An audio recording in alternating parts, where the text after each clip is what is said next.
আপনি দেখবেন প্রায় সময় অনেকে লেখেন উমাইয়া আমলে অমুকে গান বাজনা করেছেন, সঙ্গীত শাস্ত্রে মুসলমানদের অবদান, জিরিয়া স্পেনে অনেক বাদ্যযন্ত্র আবিষ্কার করেছে। এখন এটা কি আপনার জন্য অনুসরণীয় নাকি অনুসরণীয় না? এটা কি আপনার গর্বের জায়গা যে আপনি বিশ্ব সভ্যতাকে অনেকগুলো তবলা উপহার দিয়েছেন? মুসলমানদের গর্ব কি সেটা, না মুসলমানদের গর্ব হচ্ছে যে মুসলমানরা সভ্যতাকে ইনসাফ এবং আদল দিয়েছে? ইতিহাস একজন চোরের কথা বলবে, একজন রাজার কথা বলবে। এখন আপনি চোরের ঘটনা পরে যদি মনে করেন ও এটা উমাইয়া আমলের চোর বা সাহাবী আমলের চোর, তাহলে তো আমার জন্য অনুসরণীয়। মুসলমানদের মধ্যে নারী শাসক এসেছিল। নাজমুদ্দিন আইবির মৃত্যুর পর তার স্ত্রী শাহজালাতুদ্দৌলাকে ক্ষমতায় বসানো হয়। ভারতবর্ষে সুলতান শামসুদ্দিন ইলতুৎমিশের মৃত্যুর পর তার মেয়ে সুলতানা রিজিয়াকে ক্ষমতায় বসানো হয়। অনেক লেখক তারা দেখবেন এগুলো টেনে নারী নেতৃত্বে বৈধতা দেন। ইতিহাসে কোনো ঘটা মানেই সেটা আমার জন্য অনুসরণীয়, এটা জরুরি না। আর দুঃখজনকভাবে বাংলাদেশে যারা ইতিহাসটা রচনা করেন তাদের ইতিহাসের পড়াশোনা একেবারেই সীমিত। এবং আমি যদি আরো নির্দিষ্ট করে বলি তাহলে দুইটা বই হচ্ছে তাদের সবার উৎস, পিকে হিট্টির বই এবং সৈয়দ আমির আলীর বই।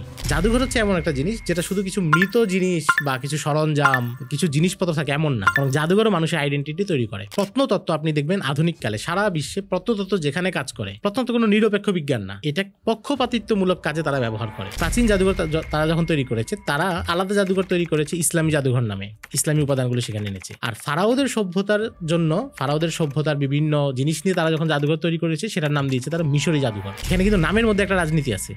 ইসলাম যেটা সেটাকে তারা একটু বহিরাগত ভাব দেখাচ্ছে, অথচ এই ইসলাম তো এখানে 1200 বছর ধরে কাজ করেছে। আমরা যদি এমন দুজন মানুষ কল্পনা করি যে একজন মানুষ হচ্ছে বাংলাদেশের গত 50 বছরের রাজনৈতিক ইতিহাসটা জানেন, আরেকজন মানুষ জানেন না। আপনি দুইজনকে একটা কথা বললেন যে ভাই আমাদের পাশে ভারত একটা বড় রাষ্ট্র এবং তারা আমাদের বন্ধু এবং আমাদের মতো দুর্বল রাষ্ট্রকে তারা যে কোনো সময় সাহায্য করবে। তাদের মন্ত্রীদের বক্তব্যগুলো দেখো, তারা সবসময় বাংলাদেশকে বন্ধুর মতো, ছোট ভাইয়ের মতো এগুলো বলে। এবং আমাদের দেশেও রাজনীতিবিদেরা স্বামী স্ত্রী সম্পর্কে ভাই বলছেন, কাজে আমাদের মধ্যে একটা মিত্রতা এবং খুব আন্তরিক সম্পর্ক বিদ্যমান। এবং বহির্বিশ্বের যে কোনো শত্রু এখানে আমাদেরকে কোনো ঝামেলা করতে চাইলে ভারত সাহায্য করবে। দুই ব্যক্তির প্রতিক্রিয়া কি একরকম হবে?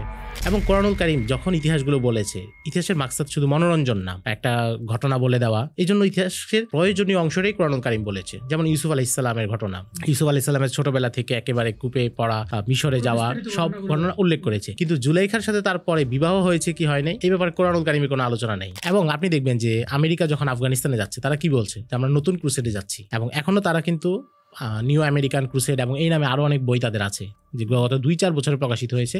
এবং সেখানে তারা বারবার ক্রুসেডের সাথে আধুনিক কালের তুলনা করছে এবং তারা বলছে যে এই লড়াইটা করতে হবে। তার মানে কি, তারা হচ্ছে ইতিহাসকে জীবন্ত আকারে কল্পনা করে। আপনি যদি কাউকে বলেন যে ভাই আমি গ্রামে একটা ইতিমখানা করেছি, 50,000 টাকা দেন, সাথে সাথে পেয়ে যাবেন। একটা মাহফিল করবেন 1 লাখ টাকা, 10 লাখ টাকা, 50 লাখ টাকা আপনি পেয়ে যাবেন।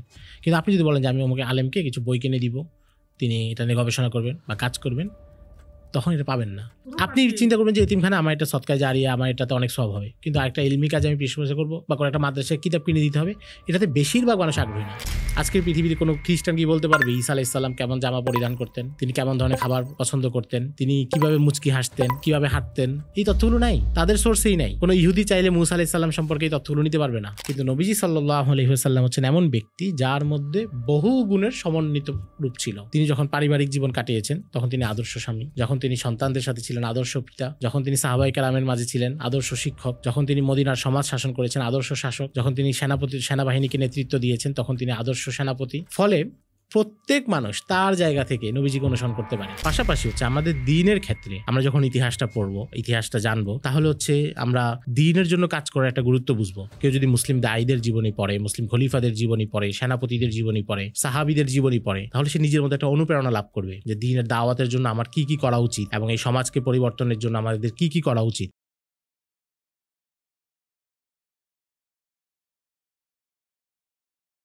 আসসালামু আলাইকুম সুপ্রিয় দর্শক মণ্ডলী, আমন্ত্রণ জানাচ্ছি আমাদের আজকের এপিসোডে।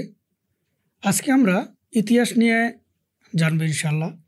ইতিহাসের বিভিন্ন অলিগলি, ইতিহাসের বিভিন্ন চোরাপথ, কীভাবে ইতিহাসকে আমরা জানবো, কীভাবে শিখবো, এই বিষয় নিয়ে আজকে আলোচনা হবে।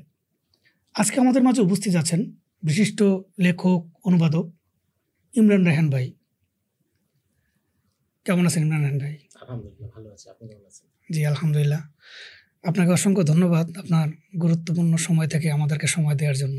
আপনাদেরকেও ধন্যবাদ কথা বলার সুযোগ করে দেওয়ার জন্য। জি, আজকে আমরা ইতিহাস থেকে বিভিন্ন বিষয় জানবো আপনার কাছে। তো শুরুতেই আমরা যেটা জানতে চাবো সেটা হচ্ছে আসলে ইতিহাস বলতে আমরা কি বুঝি? ইতিহাস বলতে আমরা যদি একদম সাধারণভাবে সহজ করে বলি, একটা তো হচ্ছে একাডেমিক সংজ্ঞা, বইয়ের পাতায় যেটা আছে, কিন্তু আমরা যদি আমাদের যাপিত জীবনের সাথে মিলিয়ে দেখি তাহলে ইতিহাসটা হচ্ছে জীবনের অংশ। যেমন ধরুন আমি যে আজকে এখানে এসেছি, আমি আপনার ডাকে কেন আসলাম? কারণ আপনারকে আমি 12 বছর ধরে চিনি, আপনার কার্যক্রম সম্পর্কে জানি। তার মানে কি আমি আপনার ইতিহাস জানি। জি এবং আপনিও যখন কোনো মানুষের সাথে মেলামেশা করেন বা একজন মানুষের উপর আস্থা খুঁজে পান, আস্থা পাওয়ার কারণটা কি? আপনি জানেন যে অতীতে তিনি সৎ ছিলেন, বা এই যে আপনি আজকে পর্যন্ত তাকে চিনেন, এই সময়টা তার সততা আপনার কাছে পরিচিত। এটাই আসলে ইতিহাস। ইতিহাস আলাদা কিছু না, বা ইতিহাস অনেক দূরবর্তী কিছু না। ইতিহাস হচ্ছে বর্তমানের সাথে সম্পর্কিত, অর্থাৎ অতীতে যা কিছু ঘটেছে এবং যেটা বর্তমানটাকে নির্মাণ করেছে, এটাই হচ্ছে ইতিহাস। এবং মানে ইতিহাসটা প্রতি মুহূর্তে আমাদের জীবনের সাথে সম্পর্কিত, এবং আমরা আমাদের জীবনে আমাদের অজান্তে ইতিহাসকে কাজে লাগাই, যদিও হয়তো অনেক সময় সেটা টের পাই না। যেমন ধরেন, আপনি যদি আপনার কোনো প্রতিষ্ঠানে একজন এমপ্লয়ি নেন, আপনি সেখানে কি বলছেন যে 10 বছরের অভিজ্ঞতা লাগবে। 10 বছরের অভিজ্ঞতা মানে কি? তার মানে হচ্ছে সে যে এই পেশাটায় আসছে, এই পেশায় তার 10 বছরের ইতিহাস জানা থাকবে। এবং দুইজন মানুষ, একজন হচ্ছে ধরুন প্রবীণ ব্যবসায়ী, আরেকজন হচ্ছে নতুন ব্যবসায়ী, দুজনের মধ্যে পার্থক্যটা কি? পার্থক্য হচ্ছে প্রবীণ ব্যবসায়ী ব্যবসার ইতিহাসটা জানে, ব্যবসায় কখন উত্থান পতন ঘটে সেটা সে জানে, কখন ব্যবসায় লস হলে সেটাকে আবার কীভাবে ট্যাকেল দিতে হয় এটা সে জানে। তার মানে সেই ইতিহাসের চর্চার ভিতর দিয়ে আসছে। আর নতুন ব্যবসায়ী তিনি হচ্ছে এগুলো জানেন না, ফলে তার বিপদ বা ঝুঁকির সংখ্যা বাড়ে। তো এটা হচ্ছে মানে যাপিত জীবন থেকে সংজ্ঞাটা দিলাম আর কি। আমরা যে এবং এটা প্রত্যেক ক্ষেত্রে, আমরা ধরেন একটা চাকুরিতে আপনি সিভি দিচ্ছেন, সিভি মানে কি? আপনার ইতিহাস, আপনি কোথায় পড়াশোনা করেছেন, আপনার একাডেমিক রেজাল্ট কী ছিল, আপনার দক্ষতা কী, কোথাও চাকরি করেছেন কিনা। তার মানে হচ্ছে মানুষ কিন্তু প্রতি মুহূর্তে ইতিহাসটাকে কাজে লাগাচ্ছে। সেটা আমাদের সম্পর্কের ক্ষেত্রে, আমি একটা কোম্পানিতে যাব, আমি সেই কোম্পানিতে চাকরি করতে যাবো কি যাবো না, এটা আমি কি দেখে নির্ধারণ করি? তার পেছনের বছরগুলোর ইতিহাস, যে এখানে আগে যারা চাকরি করেছে তারা কি সন্তুষ্ট কিনা, তারা তাদের এমপ্লয়ীদের সাথে কেমন আচরণ করছে। আপনি একজন মানুষকে যখন আপনার কাছে নিবেন চাকরিতে বা অন্য সব কিছুতে, আপনি তাকে কি যাচাই করেন? যে তার আগে কোথায় কাজ করেছে, তার মানে তার আগের ইতিহাসটা ভালো কিনা। কারণ আগের ইতিহাসটা দেখলে বোঝা যায় যে তার বর্তমানটা কোন পর্যায়ে যাবে। স্বাভাবিকভাবে মানুষের ইতিহাস ব্যতিক্রম হতে পারে, একজন মানুষ অতীতে ভালো ছিল পরে খারাপ হতে পারে, বা অতীতে খারাপ ছিল বর্তমানে ভালো হতে পারে, কিন্তু বেশিরভাগ সময় অতীতে যেমন ছিল বর্তমানটাও তেমনই হয়। তো এটাই হচ্ছে মোটা দাগে ইতিহাস।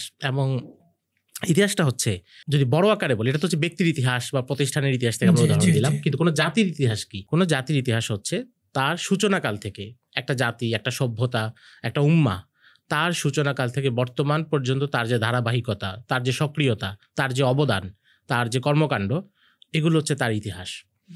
এখন একজন মানুষ সে যখন, যেমন আমার কাছে আমার একটা স্মৃতিশক্তি আছে, আমি আমার অতীত জানি, আমার পিতামাতার পরিচয় জানি, আমাদের শত্রু মিত্র, আমাদের পারিবারিক বন্ধু মিত্র সবাইকে চিনি।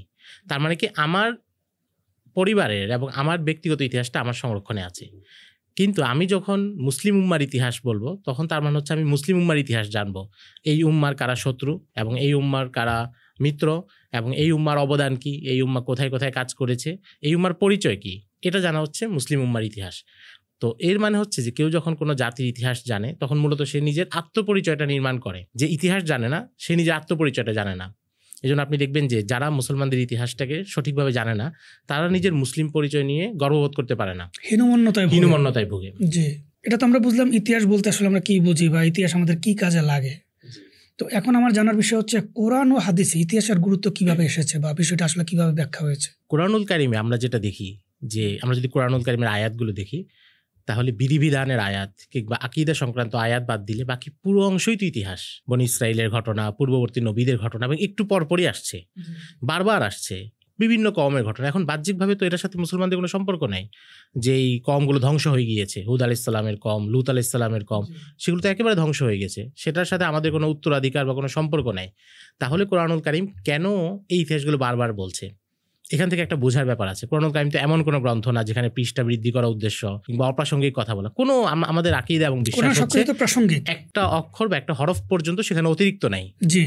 এবং এটাই উত্তর আফ্রিকার একজন বিখ্যাত ইতিহাসবিদ আবুল আব্বাস আহমদ বিন খালেদ আন-নাসিরি উনি বলছেন যে ইতিহাসের গুরুত্ব বোঝাতে গিয়ে উনি বলেন যে ওয়াকাফাহু শারফান আন্নাল্লাহ তাআলা শাহানা কিতাবাহুল আজিজ আল্লাযী লা ইয়াতিহিল বাতিলু মিন বাইনি আইদিহি ওয়ালা মিন খালফিহি মিন আখবারিল উমামিল মাজিয়া ওয়াল কুরুনিল খালিয়া।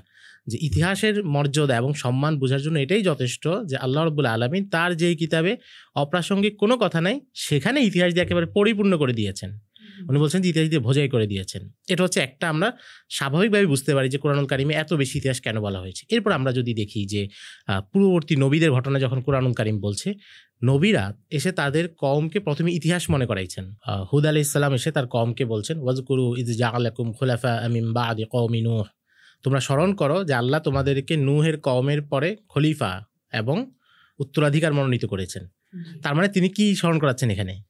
তিনি কিন্তু এখানে আকীদার কথা বলছেন না, ইতিহাস, তোমাদের অতীতটা কি ছিল, নূহ আলাইহিস সালামের কওমের পরে তোমাদের সামনে কি সুযোগ এসেছিল। শুআয়ব আলাইহিস সালাম এসে, সালেহ আলাইহিস সালাম এসে আবার স্মরণ করাচ্ছেন তার কওমকে, একই ধরনের কথা বলছেন। ওয়াজকুরু ইয জাআলাকুম খুলাফা মিন বাদি আদ জাতির পরে তোমাদের সামনে কি সুযোগ এসেছিল সেটা স্মরণ করিয়েছেন। এবং এভাবে প্রত্যেক নবীদের দাওয়াতের যে আয়াতগুলো, তাদের কওমকে তারা যেই ভাষায় সম্বোধন করেছেন, সেগুলো যদি আমরা দেখব প্রত্যেকটার সাথে ইতিহাস জড়িত। তারা বলছেন যে আল্লাহ তোমাদের উপর কি অনুগ্রহ করেছেন, এর আগে তোমরা কেমন অবস্থায় ছিলে, সেখান থেকে তোমরা কোন পরিস্থিতিতে এসেছো। এবং নবীজি সাল্লাল্লাহু আলাইহি ওয়াসাল্লামকে আল্লাহ রাব্বুল আলামিন যখন দাওয়াতের যে আদেশগুলো দিচ্ছেন, সেখানেও আল্লাহ রাব্বুল আলামিন বলছেন যে ফাকসুসিল কসাস লাআল্লাহুম ইয়াতাফাক্কারুন, আপনি তাদেরকে ঘটনাগুলো বলুন, তারা হয়তো চিন্তা করবে, তারা যেন চিন্তা করতে পারে। ঘটনা মানে কি? নবীজি তো বানোয়াট গল্প বলতে আসেন নাই, ঘটনা মানে পূর্ববর্তী কওমের ইতিহাসগুলো। তো এটা তো কোরআনুল কারীমের একদম স্পষ্ট, কোরআনুল কারীম পরিপূর্ণ ইতিহাস দিয়ে, এবং নবীদের দাওয়াতের ক্ষেত্রে এই জন্যই বলা হয় যে ইতিহাস হচ্ছে নবীদের দাওয়াতের একটা হাতিয়ার। এবং এটা প্রত্যেক দায়ীর জন্য, তিনি যদি সচেতনভাবে ইতিহাসকে কাজে লাগাতে পারেন, এটা তার দাওয়াতের একটা হাতিয়ার, সচেতনভাবে কাজে লাগালে।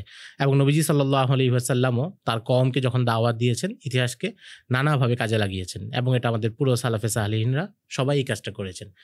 এবং কোরআনুল কারীম যখন ইতিহাসগুলো বলেছে, ইতিহাসের মাকসাদ শুধু মনোরঞ্জন না, একটা ঘটনা বলে দেওয়া। এই জন্য ইতিহাসের প্রয়োজনীয় অংশটাই কোরআনুল কারীম বলেছে। যেমন ইউসুফ আলাইহিস সালামের ঘটনা, ইউসুফ আলাইহিস সালামের ছোটবেলা থেকে একেবারে কূপে পড়া, মিশরে যাওয়া, ঘটনাগুলো উল্লেখ করেছে।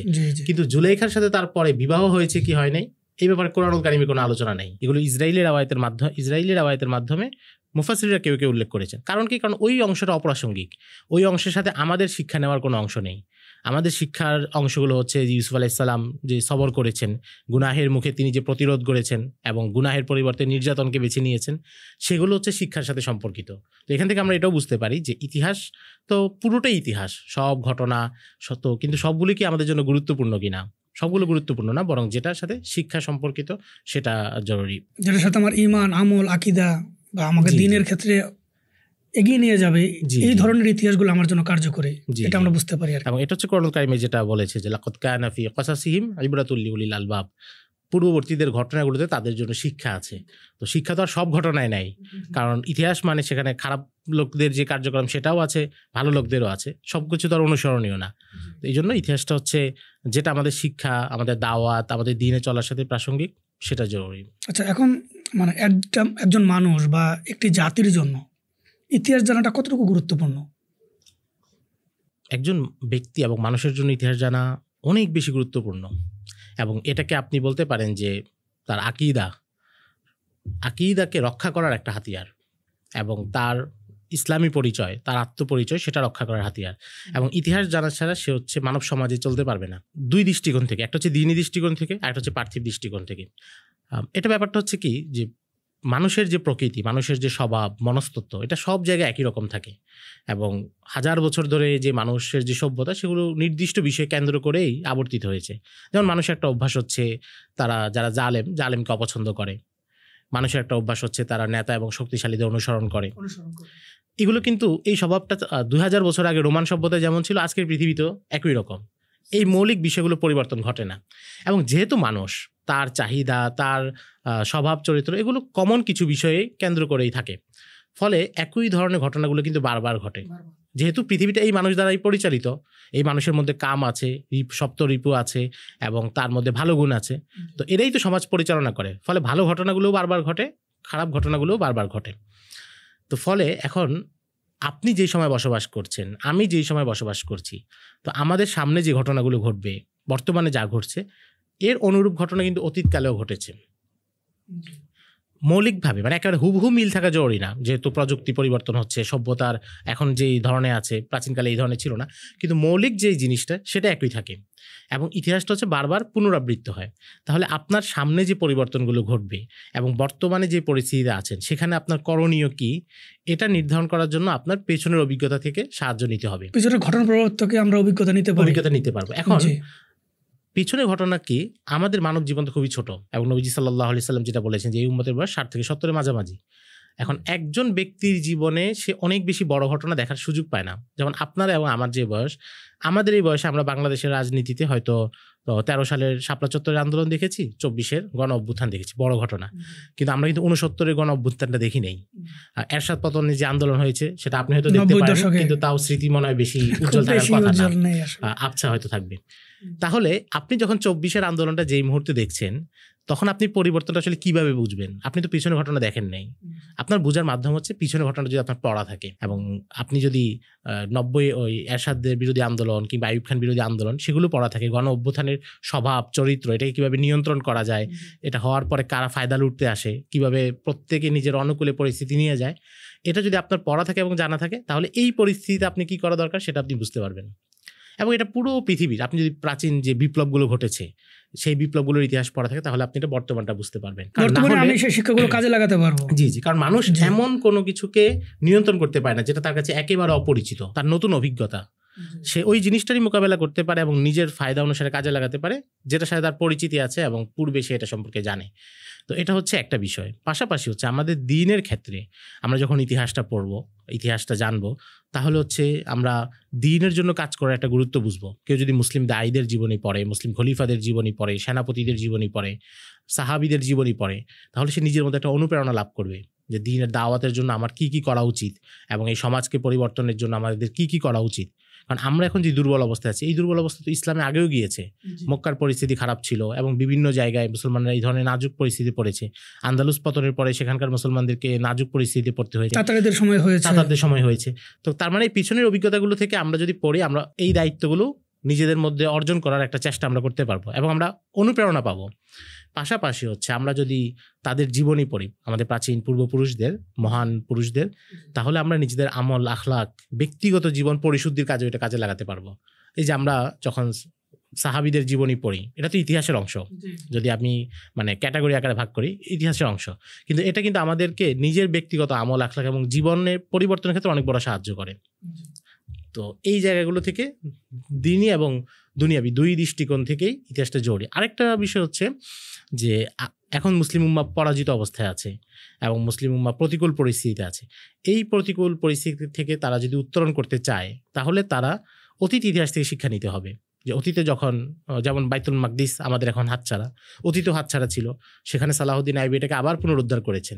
সেখানে তিনি কোন কৌশলগুলো অবলম্বন করেছেন সেটাকে অনুসরণ করা, এবং এটা কোনো অবাস্তব বা কাল্পনিক ঘটনা না যে আমরা সেখান থেকে শিক্ষা নিব, বরং পশ্চিমা জগৎ এবং পশ্চিমা বিশ্ব তারা এই শিক্ষাগুলো গ্রহণ করে এবং আমাদের চাইতে অনেক বেশি গুরুত্ব দেয়। যেমন আমরা যদি উদাহরণস্বরূপ ইসরায়েলের কথা বলি, ইসরায়েলে তেল আবিব বিশ্ববিদ্যালয়ের অধীনে তাদের একটা স্বতন্ত্র স্কুল আছে, ইতিহাসবিদদের একটা ধারা, যাদের কাজ হচ্ছে শুধু ক্রুসেড যুদ্ধ নিয়ে গবেষণা করা, এবং এটাকে তারা কত জীবন্ত করে, এটা যদি আমরা উদাহরণ দিই তাহলে আমরা বুঝতে পারবো যে আমাদেরও কেন এগুলো জীবন্ত করা প্রয়োজন।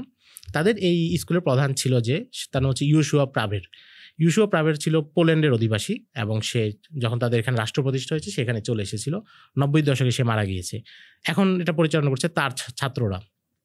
ইয়োশুয়া প্রাভের কাজ ছিল যে ক্রুসেডের সময় এই অঞ্চলে তারা যে এই ক্রুসেডাররা যে 4টা রাজ্য প্রতিষ্ঠা করেছিল, সেই 4টা রাজ্য ইতিহাস নিয়ে আলোচনা করেছে এবং এগুলো পতনের কারণ কি সেটা বিশ্লেষণ করেছে, এবং সেই পতনের সাথে আধুনিক ইসরায়েল রাষ্ট্রের তুলনা করেছে যে আজকের ইসরায়েল রাষ্ট্রে সেই কারণগুলো বিদ্যমান আছে কিনা। তার মানে হচ্ছে তাদের কাছে ক্রুসেডটা কতটা জীবন্ত। এবং আপনি যদি বেনিয়ামিন নেতানিয়াহুর একটা আত্মজীবনী আছে, 2022 সালে বের হয়েছে, সেখানে সে বলছে যে সে একবার ক্রুসেডারদের একটা দুর্গের পাশে পানিতে ডুবুরির প্রশিক্ষণ নিচ্ছিল। তখন তার মাথায় প্রশ্ন আসছে যে ক্রুসেডাররা তো এই এলাকাগুলো দখল করেছিল, নিয়ন্ত্রণ করেছিল, কিন্তু এরপর মুসলমানদের কাছে তাদের হারতে হয়েছে এবং চলে যেতে হয়েছে। তাহলে আমরা আজকে যে ইসরায়েল রাষ্ট্র প্রতিষ্ঠা করেছি এটা কতক্ষণ নিরাপদ এবং আমরা এখানে টিকে থাকতে পারবো কিনা।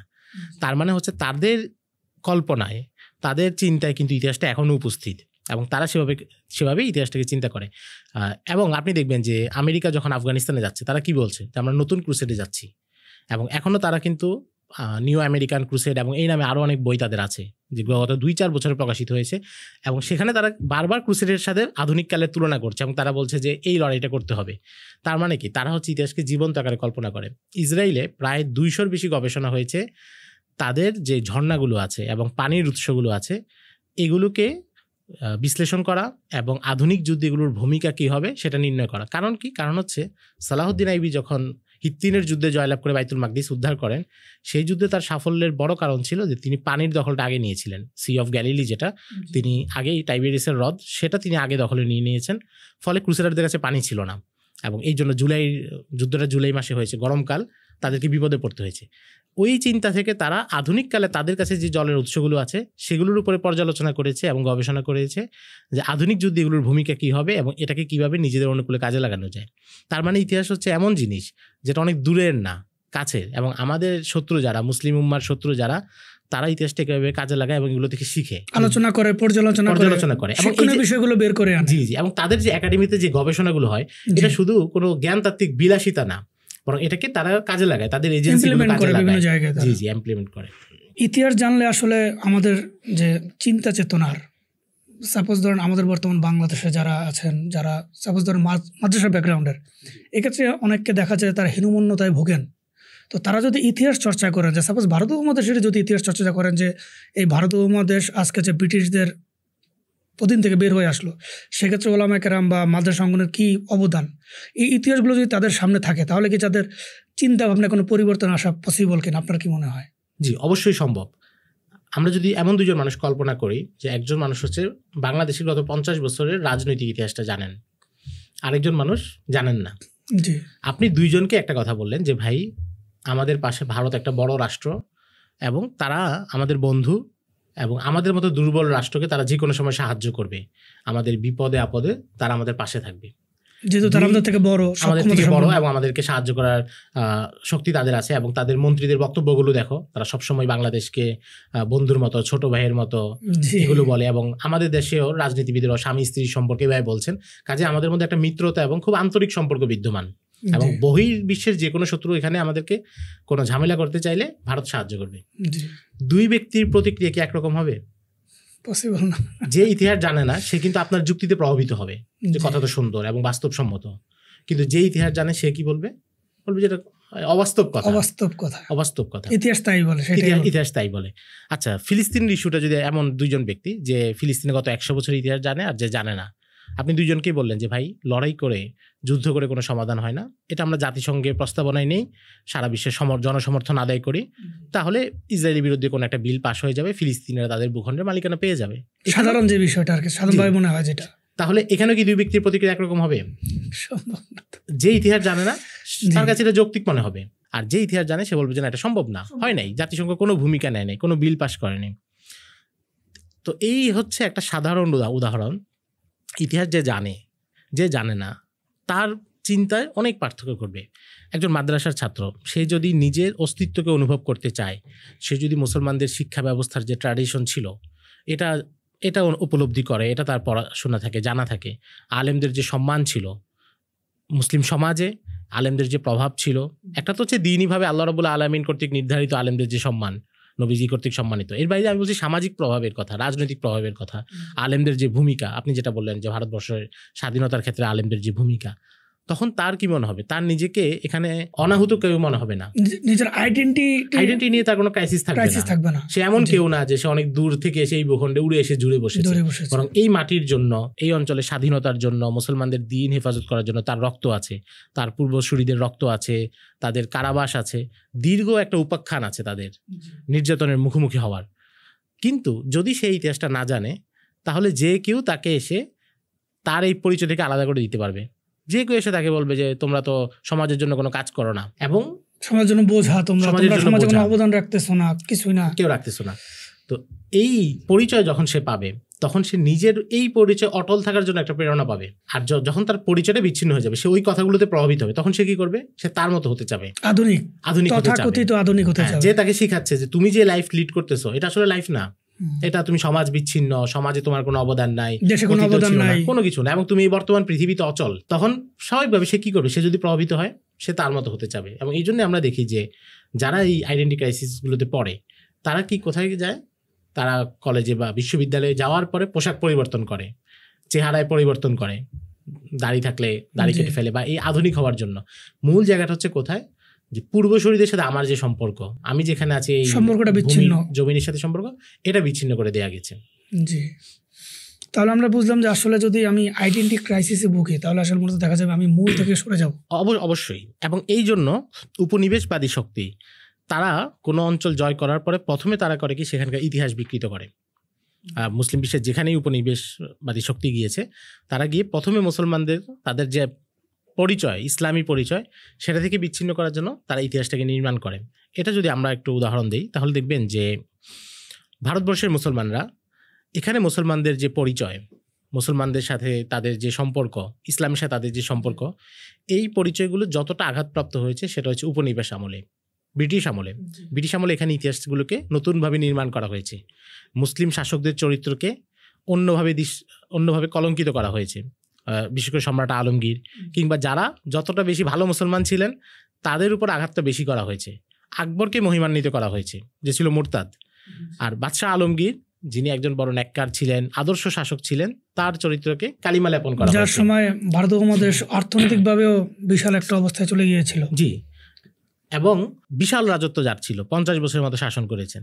তাহলে আপনি যখন এই দুইজন ব্যক্তিকে আপনার সামনে উপস্থাপন করা হচ্ছে, একজন মহান যাকে দ্য গ্রেট আকবর বলছে তারা, আর আরেকজন আলমগীর, তিনি হচ্ছে ধর্মান্ধ টাইপের মানুষ এবং নিপীড়ন করেছেন, ধর্মান্ধ ছিলেন, মন্দির ভাঙেন, জোর করে মানুষদেরকে ধর্মান্তরিত করেন। তাহলে একজন স্বাভাবিক মানুষ যে প্রকৃত ইতিহাস জানে না, সে কার প্রতি নিজে টান অনুভব করবে? স্বাভাবিকভাবে আকবরের প্রতি। আকবরের প্রতি টান অনুভব করা মানে সে কি শিখবে?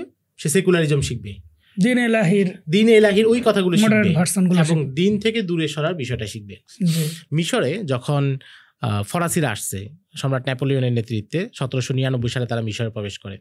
ফরাসিরা মিশর জয় করার পরে তারা করলো কি, এরপরে ওখানে মিশরে ফরাসিদের প্রভাব ছিল, পরে ব্রিটিশরা দখল করেছে 1880 পরে। এই সময়গুলোতে তারা করলো কি, মিশরের মানুষকে তার ইতিহাসটা থেকে দূরে সরালো। এখন আপনি কাউকে তার প্রকৃত ইতিহাস থেকে যদি দূরে সরান তাহলে সেখানে আবার একটা নতুন ইতিহাস তো নির্মাণ করতে হবে, কারণ পৃথিবীতে তো কোনো কিছু শূন্য থাকে না। আপনি সেখানে একটা বিকল্প কিছু দিতে হবে। তারা সেখানে বিকল্প ইতিহাস দিল কি, প্রাচীন যে সভ্যতাগুলো ছিল, এটা শুধু মিশরে না, মিশরে ফারাওদের সভ্যতা ছিল, ফেরাউনদের যে সভ্যতা, ফারাও সভ্যতার জিনিসপত্র তারা ব্যাপকভাবে আবিষ্কার করা শুরু করলো। যেমন আপনি দেখবেন যে মিশরে যত মমি আবিষ্কার হয়েছে, পিরামিড আবিষ্কার হয়েছে যেগুলো মরুভূমিতে বালুঝড়ের নিচে চাপা পড়েছিল, এগুলো সব আবিষ্কার হয়েছে 1800 সালের পরে। মমিগুলো আবিষ্কারের যে তালিকা দেখি 1800 সালের পরে। এখন এই যে জিনিসগুলো সামনে নিয়ে আসা হলো এবং এগুলোকে মহান করে উপস্থাপন করা হলো, ফারাওদের সভ্যতা অনেক আধুনিক ছিল, অনেক মহান ছিল, এটা বলে তারা ইতিহাসটা নির্মাণ করলো কি যে আজকের যে মিশরি, তার সম্পর্কটা মিশর বিজেতা আমর ইবনুল আসের সাথে না, তার সম্পর্কটা হচ্ছে ফারাওদের সাথে। এখন যেই মিশরি মুসলমানরা 800 বছর 1000 বছর ধরে নিজেদেরকে আমর ইবনুল আসের বংশধর মনে করছে, আমর ইবনুল আসের সাথে নিজের রুহানি উত্তরাধিকার মনে করছে, তার কাছে এখন পরিচয়টা কি নির্মাণ হলো যে সে তো আমর ইবনুল আসের লোক না, সে তো ফারাওদের লোক। আমর ইবনুল আস হচ্ছেন এখানে বহিরাগত এবং আক্রমণকারী। এবং এরপরে মিশরে একটা প্রজন্ম দেখা গেল মুসলিমদের মধ্যেই যারা নিজেদেরকে ফারাও সভ্যতার উত্তরাধিকার পরিচয় দিতে গর্ববোধ করে এবং এটা এখন পর্যন্ত বিদ্যমান তাদের কবি সাহিত্যিকদের মধ্যে। ইরাকে তারা করলো কি, ব্যাবিলনের যে সভ্যতা, প্রাচীন সভ্যতা, সেটাকে পুনর্জাগরণ ঘটালো। যেই সভ্যতাগুলো মৃত, যেটার কোনো অস্তিত্ব বা কার্যকারিতা এখন নাই, সেটাকে তারা চর্চার মাধ্যমে সামনে আনলো, মহান করে দেখানো শুরু করলো, মহান করে দেখালো। এবং এখানে তাদের অনেকগুলো অস্ত্র আছে, হাতিয়ার আছে। এর মধ্যে একটা বড় হাতিয়ার হচ্ছে প্রত্নতত্ত্ব। প্রত্নতত্ত্ব আপনি দেখবেন আধুনিককালে সারা বিশ্বে প্রত্নতত্ত্ব যেখানে কাজ করে, প্রত্নতত্ত্ব কোনো নিরপেক্ষ বিজ্ঞান না, এটা পক্ষপাতিত্বমূলক কাজে তারা ব্যবহার করে। কারণ আপনি যখন একটা শিলালিপি আবিষ্কার করছেন, একটা ভাঙা কাঠের টুকরা, ভাঙা পাথরের টুকরা আবিষ্কার করছেন, ও তো নিজে কথা বলতে পারে না, আপনি তাকে দিয়ে যেভাবে কথা বলাচ্ছেন এবং আপনি তাকে দিয়ে যা নির্মাণ করতে যাচ্ছেন সেটা হচ্ছে মূল বিষয়। প্রেজেন্টেশন করা হচ্ছে সেভাবেই প্রেজেন্টেশন হবে। এখন আপনি যদি বাংলাদেশেও দেখেন, প্রত্নতাত্ত্বিকদের আগ্রহগুলো কিসে? উয়ারি বটেশ্বর নিয়ে, ময়নামতি নিয়ে, পাহাড়পুর নিয়ে, হিন্দু আমল, মৌর্য আমল, পাল আমল, ওই আমলের স্থাপনা নিয়ে।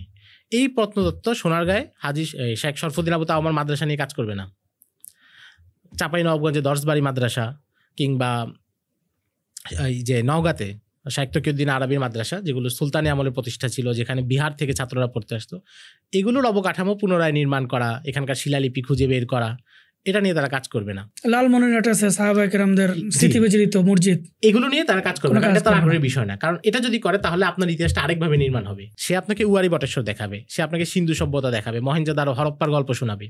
এবং এই জন্য আপনি দেখবেন প্রত্নতত্ত্ব এই কাজগুলো তারা করে কেন? কারণ এটার মাধ্যমে আপনার ইতিহাস বদলানো যায়। মিশরে তারা যেটা করেছে, প্রত্নতত্ত্বের নামে ফারাওদের সভ্যতার উপাদানগুলো তারা সামনে নিয়ে এসেছে। এটার পাশাপাশি সহায়ক শক্তি হচ্ছে জাদুঘর। জাদুঘর হচ্ছে এমন একটা জিনিস যেটা শুধু কিছু মৃত জিনিস বা কিছু সরঞ্জাম, কিছু জিনিসপত্র থাকে এমন না, বরং জাদুঘরও মানুষের আইডেন্টিটি তৈরি করে। একজন মানুষ যখন জাদুঘরে যাচ্ছে, আপনি বাংলাদেশে যে কোনো জাদুঘরে যান, সবচেয়ে বেশি উপাদান কোন সময়কাল সম্পর্কে? প্রাচীনকাল সম্পর্কে। আপনি আমাদের রাজশাহীতে বরেন্দ্র জাদুঘর আছে, আপনি দেখবেন সেখানে 5,000 পুঁথি আছে, 3600 পুঁথি হচ্ছে সংস্কৃত ভাষার।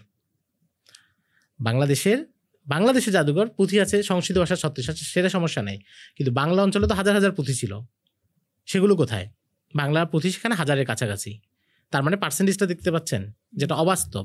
এবং আপনি সেই জাদুঘরে যাবেন, সেখানে হিন্দু আমলের বিভিন্ন মূর্তি, দেবদেবীর মূর্তি, এগুলো সব উপাদান আছে। কিন্তু মুসলিম আমলের শিলালিপিগুলো, বাংলাদেশের বহু মসজিদের শিলালিপি ধ্বংস হয়ে গেছে। এমনকি গত 10 বছরে আমার জানা মতো একাধিক মসজিদে আগে শিলালিপি ছিল, নতুন করে মসজিদ কমিটি মসজিদ ভেঙে কাজ শুরু করেছে, শিলালিপি ভেঙে ফেলেছে। কারণ আমাদের দেশের মানুষ ইতিহাস সচেতন না। কিন্তু প্রত্নতত্ত্ব অধিদপ্তর নামে যে অধিদপ্তর আছে, তারা কোথায়? তারা এই মসজিদগুলো সংরক্ষণ করা, মুসলমানদের ইতিহাস ঐতিহ্য যেগুলো আছে সেগুলোর প্রতি তারা আগ্রহী না। তারা আগ্রহী কোথায়? কোনো প্রাচীন হিন্দু মন্দির, হিন্দু জমিদার বাড়ি, যেটা ছিল নিপীড়নের কেন্দ্র। বাংলার জনসাধারণ মুসলিম হিন্দু সবাই যাদের হাতে নিপীড়িত হতো, তাদের ঐতিহ্যকে সংরক্ষণ করা হয় সর্বোচ্চ গুরুত্ব দিয়ে। জমিদার বাড়িকে একটা ট্যুরিস্ট স্পট হিসেবে নিয়ে যাওয়া, এটাকে মিডিয়ায় বারবার আনা, আপনি দেখবেন মহিমান্বিত করা হয়। 10টি জমিদার বাড়ি ভ্রমণ করুন, 5টি জমিদার বাড়ি ভ্রমণ করুন, কিন্তু মুসলিম ঐতিহ্যের অংশগুলো সেগুলোকে আলোচনা আনা হয় না। কারণ কি? কারণ আমাদের এই যে আধুনিক জাতিরাষ্ট্রের এই সবগুলো কাঠামো, এটা তো উপনিবেশবাদীদের তৈরি করা কাঠামোতেই চলতেছে। এবং এই জাদুঘরের বিষয়টা, জাদুঘর আপনি দেখবেন বাংলাদেশেও যে জাদুঘর, বাংলাদেশের জাতীয় জাদুঘর, বরেন্দ্র জাদুঘর, এগুলো সব ব্রিটিশ আমলে তৈরি করা। এবং মিশরে এগুলো তারা করেছে। প্রাচীন জাদুঘর তারা যখন তৈরি করেছে, তারা আলাদা জাদুঘর তৈরি করেছে ইসলামী জাদুঘর নামে, ইসলামী উপাদানগুলো সেখানে এনেছে। আর ফারাওদের সভ্যতার বিভিন্ন জিনিস নিয়ে তারা যখন জাদুঘর তৈরি করেছে, সেটার নাম দিয়েছে তারা মিশরি জাদুঘর। এখানে কিন্তু নামের মধ্যে একটা রাজনীতি আছে। ইসলাম যেটা, সেটাকে তারা একটু বহিরাগত ভাব দেখাচ্ছে, অথচ এই ইসলাম তো এখানে 1200 বছর ধরে কাজ করেছে এই মুসলিমরাই, কিন্তু তারা সেটাকে আলাদা করেছে। তো তার মানে হচ্ছে ইতিহাসটাকে যখন মানুষ তৈরি করে, উপনিবেশবাদীরা হচ্ছে মানুষের ইতিহাস বদলায় এবং তার জন্য নতুন ইতিহাস তৈরি করে। আমাদের পাঠ্যপুস্তকে এখন যেটা হচ্ছে, আমাদের পাঠ্যপুস্তকে আপনি হিন্দু আমল, মানে মুসলিম শাসন আমলের আগের যে আমল, যেখানে অনেকগুলো শাসন ব্যবস্থা ছিল, সেটা সম্পর্কে প্রচুর লেখা। এরপর যখন মুসলিম শাসন আমল শুরু হচ্ছে, যেটা 800 বছরের মতো ছিল, সেখানে সবচেয়ে কম তথ্য, এবং আপনি কিছু প্যারা করে চলেই যাওয়া হচ্ছে। আবার এর মধ্যে হচ্ছে বিষ আছে, বহিরাগত, আক্রমণকারী, এই ধরনের কথা, যেগুলো নিয়ে মাঝখানে অনেক প্রতিবাদ হয়েছে, আপনারা দেখেছেন। তো তার মানে হচ্ছে এই যে আমাদের সিলেবাস, সেটাও মানুষকে কি করে, ইতিহাস থেকে দূরে সরায় এবং তার জন্য একটা বিকল্প ইতিহাস তৈরি করে দেয়, সে যেন ওই প্রাচীন সভ্যতাগুলো নিয়ে। অর্থাৎ মানে এক হিসাবে আমরা বলতে পারি আসলে ইতিহাসটা মানুষের আইডেন্টিটিটা ক্রিয়েট করে, তার পরিচিতিটা ক্রিয়েট করে, তার পরিচয় খুঁজে পেতে তাকে সাহায্য করে। অবশ্যই, কারণ ওই জায়গাতেই যারা ইসলাম বিদ্বেষী বলি বা ইতিহাস বিকৃতিকারী বলি, তারা কাজ করে থাকে প্রচুর পরিমাণে, যে ব্যাপারে আমাদের আসলে ওইভাবে কোনো অ্যাক্টিভিটি দেখার মতো নাই। এবং তারা কাজ করে অনেক সচেতন ভাবে। যেমন প্যাট্রিক বুকানন এক ভদ্রলোক ছিল, সে হচ্ছে আমেরিকার 3 জন প্রেসিডেন্টের উপদেষ্টা ছিল। তো তার একটা বই আছে, the death of the West, পশ্চিমের মৃত্যু। তো সেখানে সে বলছে যে সে এক শ্রেণীর ইতিহাসবিদদেরকে দোষারোপ করছে এবং তীব্র আক্রমণ করছে। যারা আমেরিকার ইতিহাস সম্পর্কে সত্য কথা বলে। তার কথা হচ্ছে যে আমরা যদি আমেরিকার ইতিহাস সম্পর্কে সত্য কথা বলি, আমরা এই যে রেড ইন্ডিয়ানদের উপর যে গণহত্যা চালিয়েছি সেগুলো যদি বলি, তাহলে আজকের নতুন প্রজন্ম তারা এই আমেরিকার সভ্যতা সংস্কৃতি থেকে বিমুখ হবে, কারণ সে জানবে তার অতীতে এই ধ্বংসাত্মক ঘটনা আছে। তো এই জন্য সে যারা ইতিহাস লিখতেছে তাদের উপরেই আপত্তি, যারা সত্য ইতিহাস লিখতেছে। আরেক ভদ্রলোক ছিল আর্নেস্ট রেনন, তার একটা বই আছে হোয়াট ইজ এ নেশন। তো সেখানে সে বলছে যে প্রত্যেক আধুনিক যে জাতীয়তাবাদী কাঠামো, এই জাতীয়তাবাদী কাঠামোতে যদি তাদের জাতির সূচনা পর্বের সঠিক ইতিহাস পড়ানো হয়, তাহলে এই কাঠামো থাকবে না, কারণ এই কাঠামোগুলো তো তৈরি হয়েছে জুলুমের মাধ্যমে। তো তার মানে হচ্ছে যে তারা মানুষের কাছ থেকে এটা আড়াল করার জন্য তারা সর্বোচ্চ চেষ্টা করে, সঠিক ইতিহাসটা আড়াল করার জন্য। কারণ তারা জানে যে সঠিক ইতিহাসটা প্রকাশ করলে একজন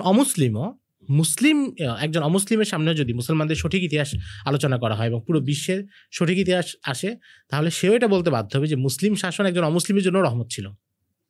একজন অমুসলিমও তার সর্বোচ্চ অধিকার নিয়ে মুসলিম শাসন আমলে বসবাস করত। কিন্তু সেখানে আমরা কি দেখছি যে মুসলিম সন্তানরাই ইসলামী শরিয়াকে ভয় পাচ্ছে। মুসলিম সন্তানদের কাছেই ইসলামী শরিয়া একটা জান্তব আকারে, একটা দানব আকারে, কিংবা একটা হিংস্র কোনো শাসন ব্যবস্থা হিসেবে উপস্থিত হচ্ছে। এর কারণ হচ্ছে ইতিহাস থেকে দূরে সরিয়ে দেওয়া এবং একটা বিকল্প ইতিহাস তৈরি করে দেওয়া, যেখানে পুরো ইতিহাসটাকে বিকৃত করা হয়। বর্তমান প্রজন্ম আমরা দেখি যে ইতিহাস থেকে অনেক দূরে বা অনেক অনাগ্রহী দেখা যায় তাদেরকে। এর পিছনে মূল কারণটা আসলে কি? এটা কি সচেতনভাবেই তারা দূরে, নাকি তাদেরকে আসলে সচেতনভাবে তাদেরকে আসলে দূরে সরিয়ে রাখা হয়েছে? আসলে সমাজের বেশিরভাগ মানুষ তারা সচেতনভাবে সিদ্ধান্ত নেওয়ার ক্ষমতা রাখে না। জি, এটা নেতিবাচক হলে এটা বাস্তব।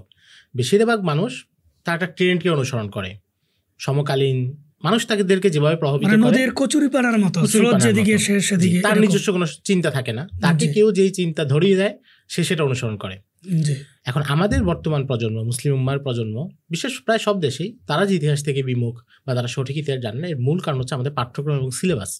উপনিবেশ চলে যাওয়ার পরে মুসলিম বিশ্বের এই দেশগুলোতে যে শিক্ষা কাঠামো তৈরি হয়েছে, একটা হচ্ছে মানে সাধারণ শিক্ষা ব্যবস্থা, যেটা অধ্যয়নের মাধ্যমে রাষ্ট্রীয় বিভিন্ন পদে যাওয়া যায়, রাষ্ট্র এবং সমাজ নিয়ন্ত্রণের দায়িত্ব পাওয়া যায়। এই শিক্ষা ব্যবস্থায় যে সিলেবাস, সেটাতে উপনিবেশিকতার ছাপ রয়ে গেছে, উত্তর উপনিবেশিক কাঠামো যেটাকে বলছে। এবং এখানে তার অঞ্চল সম্পর্কে, তার দিন সম্পর্কে, তার উম্মা সম্পর্কে সঠিক ইতিহাসটা আসেনি। এবং আমাদের অঞ্চলে আপনি যদি সিলেবাস দেখেন, উচ্চ মাধ্যমিক, নিম্ন মাধ্যমিক, সব জায়গায় মুসলিম উম্মার সঠিক ইতিহাসটা নাই। আছে যেটা, সেটা বিকৃত ইতিহাস।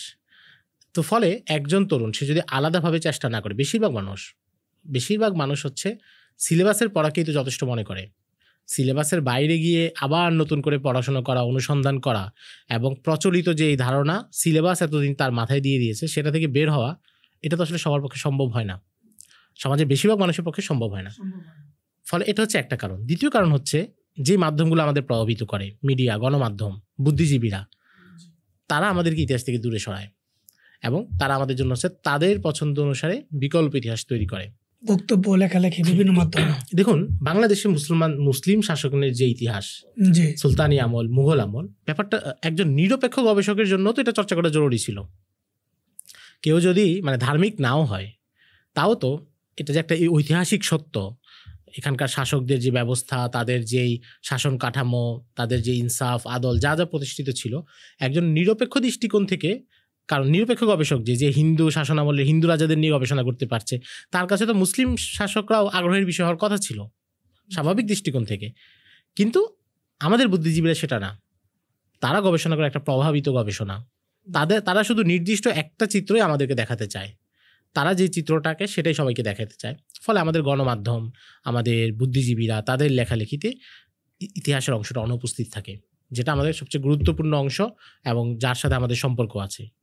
তো এই বড় দুইটা মাধ্যমে যখন মানুষ, এই মাধ্যমগুলোতে আপনি দেখবেন আধুনিক রাষ্ট্রে কিন্তু মানুষ এই মাধ্যমগুলো থেকে ইনফরমেশন নেয়।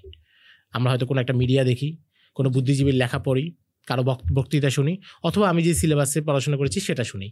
এই সবগুলো মাধ্যম তো বন্ধ করে দেয়া আমার জন্য, আমি যে ইতিহাসের প্রতি আগ্রহী হব, ইতিহাসের জরুরত বুঝবো, সব আমার জন্য বন্ধ করে দেয়া। তো তাহলে তরুণ প্রজন্ম এখানে প্রবেশের সুযোগটা কোথায়?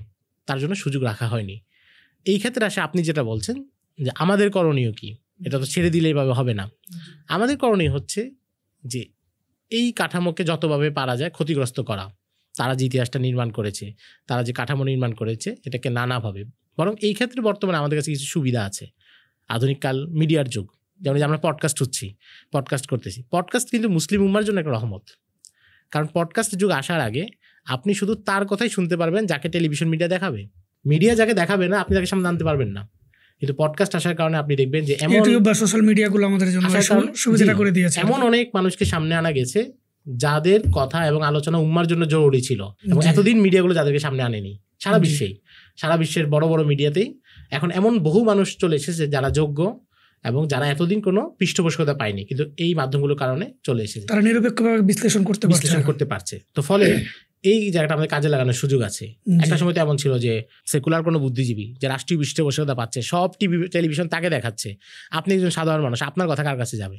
কিন্তু আজকে এই সম্ভাবনা তৈরি হয়েছে যে আপনি একজন সাধারণ মানুষ, আপনি যদি কাজ করেন আপনার ভিউ তার চাইতে বেশি হতে পারে। তো তাদের এই কাঠামোকে এই জায়গাগুলো থেকে ভাঙা দরকার। ইতিহাসের যে বয়ানগুলো তারা নির্মাণ করেছে সেটা ভাঙা দরকার, সঠিক ইতিহাসগুলো মানুষের সামনে তুলে ধরা দরকার।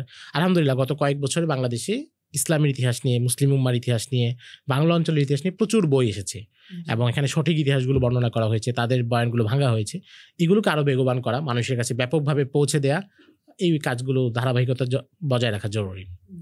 তো এতক্ষণ আমরা যেটা বুঝলাম যে আমাদের নির্দিষ্ট কিছু বুদ্ধিজীবী বা মিডিয়া তাদের হাতেই সব কিছু গ্র্যাব করা, যার কারণে তরুণ প্রজন্মর কাছে এগুলো যাচ্ছে না, এটাগুলো একটা পার্ট। আরটা হচ্ছে যে এই যে ইতিহাসগুলো, এগুলো মূলত আসলে কারা লেখে এবং এগুলো কিভাবে লেখে, এগুলো আসলে বা কিভাবে আমাদের কাছে পৌঁছে, এই বিষয়গুলো একটু। আচ্ছা, ইতিহাস লেখার যে ধারা, এটা দুইটা ধারায় আমরা ভাগ করতে পারি, একটা হচ্ছে প্রাচীনকালে, একটা হচ্ছে আধুনিককালে। আধুনিককালে, জি। তো প্রাচীনকালে যারা লিখেছেন, প্রাচীনকালে ইতিহাসটা মুসলিম আলেমরা লিখেছেন। এবং আমরা যদি দেখি যে তখনকার সমাজে যারা ইতিহাসবিদ হিসেবে পরিচিত ছিলেন তারা সবাই বড় আলেম ছিলেন। যেমন ইবনু জারির তাবারি রহিমাহুল্লাহ অনেক বড় মুফাসসির ছিলেন, ফিকহে ওনার নিজস্ব মাযহাব ছিল, আবার উনি বড় ইতিহাসবিদ, তিনি ইতিহাস লিখেছেন। ইমাম জাহাবি রহিমাহুল্লাহ অনেক বড় মুহাদ্দিস ছিলেন, আবার বড় ইতিহাসবিদ ছিলেন। ইবনু কাসির রহিমাহুল্লাহ অনেক বড় মুফাসসির, মুহাদ্দিস ছিলেন, আবার ইতিহাস লিখেছেন। এই ধরনের প্রায় সবাই, মানে একই সাথে উনি বড় আলেম, একই সাথে আবার ইতিহাসবিদ, এবং তারা ইতিহাসটাকে সংরক্ষণ করেছেন দ্বীনের সংরক্ষণ হিসেবে। অর্থাৎ মুসলমানরা যখন ইতিহাসটাকে সংরক্ষণ করেছেন শুধু গল্প গাথা হিসেবে নয়, কারণ যেহেতু কোরআনুল কারিমে তারা নির্দেশনা পেয়েছেন, কোরআনুল কারিমে তারা দেখেছেন, এই জন্য তারা নবীজির ইতিহাস, নবীজির জীবনী, সিরাত এবং মুসলিম শাসকদের ইতিহাস, সেগুলো আমাদের পর্যন্ত সংরক্ষণ করেছেন। এবং এই যে যেমন রাবিদের জীবনী তারা সংরক্ষণ করেছেন, যারা হাদিসগুলো বর্ণনাকারী, তাদের ইতিহাস সংরক্ষণ করেছেন। এবং এর মূল উদ্দেশ্য ছিল যে মুসলমানদের ইতিহাসটাকে নির্ভুল রাখা। রাবিদের ইতিহাস সংরক্ষণ করেছেন কেন? যেন মুসলমানদের ইতিহাসটা নির্ভুল থাকে, এমন কোনো সোর্সে না আসে যেটা অনির্ভরযোগ্য। তো এটা হচ্ছে তখনকার তাদের ধারা ছিল। আর আধুনিককালে ইতিহাসটা লিখছেন কারা? বিশ্ববিদ্যালয়ের প্রফেসররা, কোনো গবেষক কিংবা কোনো স্বতন্ত্র লেখক, তারা লিখছেন। তো এখন এই দুইটা ধারার মধ্যে একটা কিছু পার্থক্য আছে। পার্থক্য হচ্ছে প্রাচীনকালে যে ইতিহাসগুলো লেখা হতো সেটা ছিল বর্ণনামূলক, ধারাবাহিক বর্ণনা, বিশ্লেষণ সেখানে কম থাকতো, জাস্ট ঘটনা বর্ণনা করে যেতেন। জি, বিশ্লেষণ সেখানে কম থাকতো। আধুনিককালে যারা লিখছেন তারা শুধু ঘটনা, এখন আর কেউ পড়ে না, বা এখন মানুষের লেখার যে প্যাটার্ন সেটা চেঞ্জ হয়েছে, এখন হচ্ছে বিশ্লেষণ করা হয়। তো এটার মধ্যে সুবিধা এবং অসুবিধা দুইটাই আছে। কারণ বিশ্লেষণ করতে গেলে আপনি একটা ঘটনাকে যে কোনোভাবে দেখাতে পারেন, আপনার যেই প্ল্যান, আপনার যে পরিকল্পনা, সেই অনুসারেও আপনি ভুল ব্যাখ্যাও করতে পারেন। কিন্তু মুসলিম ইতিহাসবিদরা যখন লিখেছেন তারা শুধু মূল ঘটনাগুলো বলেছেন, অতিরিক্ত বিশ্লেষণ করেন নাই। তো মোটা দাগে এই দুইটা ধারাতে ইতিহাসগুলো আমাদের সামনে আসছে। এখন এদের মধ্যে নির্ভরযোগ্য অনির্ভরযোগ্য উভয় গ্রুপই আছে। মুসলিম আমলেও যখন ইতিহাস লেখা হয়েছে সেখানে শিয়ারা লিখেছে, সেখানে রাফেজিরা ইতিহাস লিখেছে, ইতিহাসকে বিকৃত করেছে, এমন ইতিহাস লিখেছে সাহাবায়ে কেরামের উপর আপত্তি আসে। তো এটা তখনও ছিল। আধুনিককালেও যারা ইতিহাস লিখছেন তাদের মধ্যেও ভালো এবং খারাপ উভয় ধরনের মানুষ আছে। যারা একাডেমিকভাবে অসৎ, তারা লিখতে চাচ্ছে। তার মানে এখানে পড়ার ক্ষেত্রে সচেতনতা অবলম্বন করা উচিত। জি জি। আচ্ছা, ইতিহাস লেখার ক্ষেত্রে, এই যে ইতিহাস লিপিবদ্ধ হয়েছে, এক্ষেত্রে আসলে মুসলমানদের অবদান কেমন এবং এটার পদ্ধতিটা আসলে কিরকম? ইতিহাস রচনার ক্ষেত্রে এবং পুরো পৃথিবীর প্রত্যেক সভ্যতার কাছে তো তার ইতিহাস আছে, প্রত্যেক জাতির কাছে তার ইতিহাস আছে। যদি আমরা তুলনা করি এবং নিরপেক্ষভাবে বলি, তাহলে আধুনিক পৃথিবীকে নির্ভুলভাবে ইতিহাস রচনা সেটা মুসলিমরাই শিখিয়েছে। এটা তো মনে করেন আমরা মুসলমান সেই হিসেবে আমরা বলবো মুসলমানরাই করেছে, কিন্তু এটা আসলে কিভাবে আমরা ফাইন্ড আউট করবো যে আসলে মুসলমানরাই সঠিকভাবে লিখেছেন? এটা ফাইন্ড আউট করার সবচেয়ে বড় বিষয় হচ্ছে যে মুসলমানরা প্রথম ইতিহাস রচনার ক্ষেত্রে, তথ্য সংরক্ষণের ক্ষেত্রে এমন একটা বিষয় উদ্ভাবন করেছে যেটা আগে কারো কাছে ছিল না, সেটা হচ্ছে সনদ। আপনি জানেন যে আপনার কাছে যে তথ্যটা এসেছে এটা কার কার মাধ্যমে এসেছে, যাদের মাধ্যমে এসেছে তাদের স্মৃতিশক্তি কেমন, তারা কি সৎ কিনা, নাকি তারা অসৎ উদ্দেশ্যেও বর্ণনা তৈরি করে। এটা কিন্তু আপনি প্রাচীনকালে যারা ইতিহাসবিদ ছিল, আপনি টলেমির বই দেখতে পারেন, হেরাডোটাসের লেখা, যাদেরকে তারা বড় ইতিহাসবিদ দেখে, বা আধুনিককালেও পর্যন্ত বড় অংশের কাছে এই শক্তিটা নাই, সনদের শক্তি, ইসনাদের যে শক্তি সেটা নাই। সে যেখানে যার কাছে যা পাচ্ছে সব তথ্য একইভাবে নিচ্ছে, ফলে তার কাছে ভালো খারাপ সব মিশ্রিত হচ্ছে এবং সে আলাদা করতে পারছে না। কিন্তু মুসলমানরা যখন ইতিহাসকে সংরক্ষণ করেছেন তখন তারা সকল বর্ণনাকারীকে যাচাই করে তার বর্ণনাগুলো সংরক্ষণ করেছেন, এবং যেটা আপনি যে কেউ যাচাই করতে পারবে যে এই বর্ণনাটা কি সঠিক নাকি এই বর্ণনাটা ভুল। তো এটা হচ্ছে মুসলমানদের প্রথম বড় অবদান, যে তারা এটাকে নির্ভুলভাবে সংরক্ষণ করেছেন। পৃথিবীর ইতিহাসে কোনো উদাহরণ নেই, এর আগে কোনো উদাহরণ নেই। আছে কেউ হয়তো 3 পুরুষ ধরে কারো কাছে কথা শুনেছে, সেটা উল্লেখ করেছে, কিন্তু যার মাধ্যমে এসেছে সে বিশেষ উদ্দেশ্যে কথাটা তৈরি করেছে কিনা এটা আপনি চেক করার কোনো সুযোগ নেই। এবং বিশেষ কোনো উদ্দেশ্য নেই উনি কাজ করেন কিনা, এটা বোঝার কোনো সুযোগ। কিন্তু মুসলমানদের ইতিহাসে এই বিষয়গুলো যে কেউ চেক করবে তার সামনে এই সুযোগ খোলা আছে। আচ্ছা, বর্তমানে আমাদের যে পাঠ্য বই প্লাস জনপ্রিয় যে ইতিহাসগুলো প্রচলিত, বিশ্বাস সিন্ধু আছে, আরও অনেক কিছু আছে যেগুলো আমাদের বাংলাদেশে সাপোজ অনেক জনপ্রিয়, এই সকল ইতিহাসগুলোর ভিতরে আসলে বিকৃতি কি পরিমাণ আছে বলে আপনি মনে করেন? মনে করার কিছু নেই। আমি বাংলাদেশের পাঠ্যপুস্তক হিসেবে যে ইতিহাস বইগুলো পড়ানো হয় অনার্স লেভেলে কিংবা ইন্টার লেভেলে, আমি যেহেতু প্রচুর বই সংগ্রহ করেছি, আমার কাছে এগুলো আছে, প্রায় 50টার কাছাকাছি বই আমি সংগ্রহ করেছি এবং পড়েছি। প্রচুর পরিমাণে বিকৃতি আছে। কারণ দুঃখজনকভাবে বাংলাদেশে যারা ইতিহাসটা রচনা করেন, দুঃখজনকভাবে এটা বলতে বাধ্য হচ্ছি, সেটা হচ্ছে তাদের ইতিহাসের পড়াশোনা একেবারেই সীমিত। এবং আমি যদি আরও নির্দিষ্ট করে বলি, তাহলে 2টা বই হচ্ছে তাদের সবার উৎস, পিকে হিট্টির বই এবং সৈয়দ আমির আলীর বই। সৈয়দ আমির আলীর বই 1880 সালের পরে লেখা, পিকে হিট্টির বই 1940-এর আগে প্রকাশিত। তার মানে তাদের গবেষণা এবং পড়াশোনার এতটাই খারাপ অবস্থা, আমি বলছি না তারা আরবি পড়ে না, ওই অর্থে যাচ্ছি না, তাদের পড়াশোনার খারাপ অবস্থা এতটাই যে গত 80 বছরে পশ্চিমা বিশ্ব যে ভালো গবেষণাগুলো হয়েছে সেগুলো পর্যন্ত তাদের ঘাটাঘাটি নেই এবং তাদের বইতে রেফারেন্স আপনি পাবেন না। পিকে হিট্টির পর আরও ভালো বই এসেছে বাজারে, ভালো গবেষণা এসেছে, সেগুলো তাদের নাই। তো সবার উৎস নিয়ে তো অনেক কথাবার্তা আছে, অনেক কথা আছে। পিকে হিট্টির ওখানে বহু আজগবি বর্ণনা তিনি অনির্ভরযোগ্য জায়গা থেকে নিয়ে ঢুকিয়ে দিয়েছেন। তিনি বহু বিষয় ইতিহাসকে ভুলভাবে ব্যাখ্যা করেছেন। যেমন তিনি দেখাচ্ছেন যে সাহাবায়ে কেরাম যখন পারস্য অভিযান করেছেন, এটার মূল কারণ দিন ছিল না, মূল কারণ ছিল তারা তো মরু অঞ্চলে আরবে গরিব এলাকা, টাকা পয়সা দরকার ছিল ধন সম্পদ অর্জনের জন্য, তারা সেখানে গেছেন। এভাবে বহু কথা আছে। তো যেহেতু মোটা দাগে এই লেখকরা সেই বইগুলোকে অনুসরণ করছেন, ফলে তাদের লেখাই ভুলগুলো আছে। আপনি এই বিশ্ববিদ্যালয় লেভেলে যে বইগুলো পড়ানো হচ্ছে, আপনি বইগুলো খোলেন, লেখা হচ্ছে মুসলিমদের ইতিহাস, লেখা হচ্ছে উমাইয়া আমলের ইতিহাস, লেখা হচ্ছে আব্বাসী আমলের ইতিহাস, কিন্তু সেখানে ইবনু জারির তাবারির নাম নাই, ইমাম জাহাবির কোনো রেফারেন্স নাই, ইবনে খালদুনের কোনো বরাত নাই, উদ্ধৃতি নাই। মুসলমানদের ইতিহাস প্রাইমারি সোর্স, যেটা প্রাইমারি সোর্সগুলোর উল্লেখ নাই, তারা বহু পরে লেখা কোনো বই থেকে তথ্য, হাজার বছর পরে, এটা তো একজন গবেষকের বস্তুনিষ্ঠতাকেই প্রশ্নবিদ্ধ করে। আধুনিক দুনিয়াতেও গবেষণার একটা মূল বিষয় হচ্ছে আপনি মূল উৎস থেকে এটার আলোচনা করতে হবে। মানে নরমাল একটা জিনিস, আমি মূল উৎস থেকে জিনিসটা নিয়ে আসবো। খোদ পিকে হিট্টিও যখন রচনা করছে, আপনি পিকে হিট্টির লেখা দেখেন, জায়গায় জায়গায় ইবনে কাসির, ইবনে খালদুন তাদের উদ্ধৃতি থেকে সে নিয়েছে, এরপরে সে এটাকে বিকৃত করেছে, নিজের মতো মতামত দিয়েছে, কিন্তু মূল উৎস থেকে সে কাজ করেছে। সে প্রাচীন আরবি পাণ্ডুলিপিগুলো 200-250 হিজরি পাণ্ডুলিপিও সে পড়েছে। আবু উবাইদ কাসিম ইবনে সাল্লামের পাণ্ডুলিপি যেটা লেডেনে ছিল, প্রকাশিত হয় নাই, সে ওই পাণ্ডুলিপি থেকে তথ্য নিয়েছে। তার কাজটা গবেষণামূলক ছিল, তার ভুল ত্রুটি বাদ দিল, তার পরিশ্রমটাকে সম্মান করতে হয়। কিন্তু বাংলাদেশে তো আপনি সম্মান করবেন এমন লেখকই নাই, এবং এটা হচ্ছে নির্মম বাস্তবতা। এবং আপনি দেখবেন সেখানে মুআবিয়া রাদিয়াল্লাহু তাআলা আনহুকে অন্তত 8-10টা গালি দিয়ে এরপরে কথা শুরু করে, দুর্বৃত্ত, স্বৈরাচার, অত্যাচারী, এগুলো পাঠ্যপুস্তকে আছে। আমি কয়েকটা বই নিয়ে পর্যালোচনাও করেছিলাম, আমি দেখিয়েছিলাম যে কীভাবে তারা শব্দগুলো অপপ্রয়োগগুলো করছে। এবং এই সিলেবাসে এই প্রচলিত ইসলামের ইতিহাস যদি কেউ পড়ে এবং আলাদা সোর্স থেকে সে সঠিক ইতিহাস যাচাই না করে, সে শতভাগ ইসলাম বিদ্বেষী হতে বাধ্য, কারণ এই বইগুলো এভাবেই তৈরি করা। মূলত বোঝা যায় ইসলামের ইতিহাস যারা লিখেছে আসলে ইসলাম বিদ্বেষ থেকেই লিখেছে, এরকম আমরা একটা ধারণা করতে পারি। আসলে সবাইকে আমি এটা বলবো না, কারণ আমি ব্যক্তিগতভাবে কিছু লেখকের সাথে কথা বলেছি, তারা আসলে পড়াশোনাই করেননি। আচ্ছা, এর বাইরে যে একটা জগৎ আছে এটা তাদের জানা না, মানে তাদের যে সোর্সগুলো ছিল সীমিত, সেখান থেকে তারা যা পেয়েছেন তা থেকে জাস্ট। সবাইকে ইসলাম বিদ্বেষী বলবো না, কিন্তু একটা অংশ ইসলাম বিদ্বেষী অবশ্যই আছে, বাংলাদেশেও ইসলাম বিদ্বেষী একটা অংশ আছে। এখন তো একটা প্রশ্ন তাহলে চলে আসে যে আমাদের যে সকল ভাইরা পড়াশোনা করেন কলেজ ইউনিভার্সিটিতে, এই বইগুলো থেকে তো তারা পড়াশোনা করেন, প্লাস সাধারণ মানুষ যারা আছেন তারাও তো ইতিহাস নিয়ে জানতে চান, সেক্ষেত্রে তাদের জন্য মানে নির্ভরযোগ্য ইতিহাস চেনার উপায়টা কি? নির্ভরযোগ্য ইতিহাস চেনার উপায় হচ্ছে সেই মানুষদের লেখা ইতিহাস যাদের ব্যাপারে আলেমরা যাদের ব্যাপারে আস্থাশীল। কারণ ইতিহাস হচ্ছে আমাদের কাছে বাদু তারিখিনা দিনুন ওয়া বাদু দিনিনা তারিখুন, আমাদের দিনের কিছু অংশ ইতিহাস, আমাদের ইতিহাসের কিছু অংশ দিন। কারণ আমাদের দিনের অনেকগুলো শাখা আছে, এর মধ্যে একটা অংশ ইতিহাস। আবার আমাদের ইতিহাসের মধ্যে যেখানে সিরাত আছে, যেখানে নবীজির ঘটনার প্রভাব, সেটা দিনের অংশ। তো কাজেই দিনের যে কোনো ব্যাপারে আমাদের চূড়ান্ত উৎস এবং চূড়ান্ত আস্থার জায়গা সেটা হচ্ছে আলেম সমাজ। আপনি একটা তাফসির পড়বেন, এই তাফসিরটা ভালো কি খারাপ এটা আপনি কার কথায় সিদ্ধান্ত নেবেন? আপনি তো একজন সাধারণ মানুষ, আমরা কার কথায় সিদ্ধান্ত নিব? কোনো আলেমের কথায়। আমি আকীদার একটা বই পড়বো, কোনো আলেমের কথায় সিদ্ধান্ত নিব। এটা তো খুব স্বাভাবিক ব্যাপার।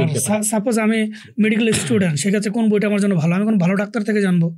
আমি ব্যাচেলারি পড়তেছি, সেক্ষেত্রে আমার মানে আইনের ক্ষেত্রে কোন বইটা বেশি জরুরি, সেটা সাপোজ এই লাইনে যারা অভিজ্ঞ তাদের থেকে জানবো। জি, তদ্রুপ ইসলামী ইতিহাস যদি আমার জানতে হয়, সেক্ষেত্রে আমি কোন ভালো আলেমের থেকে সাজেশন নেবো যে এই বইটা আমি পড়তে পারি কিনা, বা এই বই থেকে আমি সোর্সগুলো ভালো পাবো কিনা। স্বাভাবিক জিনিস, এটা স্বাভাবিক বিষয়। কিন্তু দুর্ভাগ্যজনকভাবে আমাদের সমাজে এই টোটাল আলোচনাটাকে অন্যরকম করে ফেলা হয়েছে, এবং দিনই মহলেই আপনি কথা বলবেন তাহলে বলবে কি ইসলামে আপনি পোপতন্ত্র কায়েম করতে যাচ্ছেন। আচ্ছা, এবং এটা খুব কিন্তু কমন আলোচনা, আপনি আশা করি দেখেছেন। কিন্তু যখন আপনি ডাক্তারি বিদ্যা একজন ডাক্তারের কথাকেই চূড়ান্ত বলতে যাচ্ছেন, তখন এটা কেউ বলবেন না যে আপনি এখানে পোপতন্ত্র কায়েম করছেন। তো ইতিহাসের বিষয়ে আলেমরা যাদের উপর আস্থাশীল, যেমন মাওলানা ইসমাইল রেহান আছেন, তার বই নিয়ে মাওলানা তাকি উসমানী হাফিজাহুল্লাহ তিনি খুব ভালো প্রশংসা করেছেন, তার বই বাংলায় অনুবাদ হয়েছে, সেগুলো আমরা পড়তে পারি। ডক্টর আলী সাল্লাবি, তার বই নিয়ে মাওলানা আব্দুল মালিক সাহেব হুজুরের আলোচনা আছে তালিবান ইলমের পথপাত্র, সেখানে তিনি সাজেস্ট করেছেন যে তার বইগুলো পড়া যায়। তো ইনাদের বইগুলো বাংলায় অনুবাদ হয়েছে, আমরা সেগুলো পড়তে পারি। ইসলামের ইতিহাস যদি আমরা পড়তে চাই, সেক্ষেত্রে আমরা দেখি যে অনেকে বলে আর কি, যে কথাটা নর্মালি বলে থাকে ইসলামের ইতিহাসের ব্যাপারে, যে অনেক ধরনের খুন খারাপি, বিদ্রোহ, ক্ষমতার লড়াই। সাপোজ দেখা যায় যে আমাদের ইসলামের প্রথম 3 যে খলিফা, ওনাদেরকে শহীদ করে দেওয়া হয়েছে, এই জাতীয় অনেক মর্মান্তিক বিষয় দেখা যায়।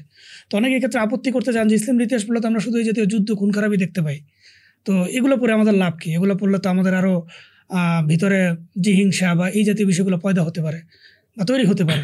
তো এই বিষয়টাকে আপনি কিভাবে দেখবেন? আচ্ছা, এখানে শুধু নির্দিষ্ট করে যে ইসলামের ইতিহাসে খুন খারাপি, বিদ্রোহ ইত্যাদি ঘটে, এটা শুধু ইসলামের ইতিহাসের ক্ষেত্রে প্রযোজ্য না, বরং পুরো মানব জাতির রাজনৈতিক ইতিহাসই খুন খারাপি, ক্ষমতা দখল, প্রাসাদ ষড়যন্ত্র এগুলো দিয়ে পরিপূর্ণ।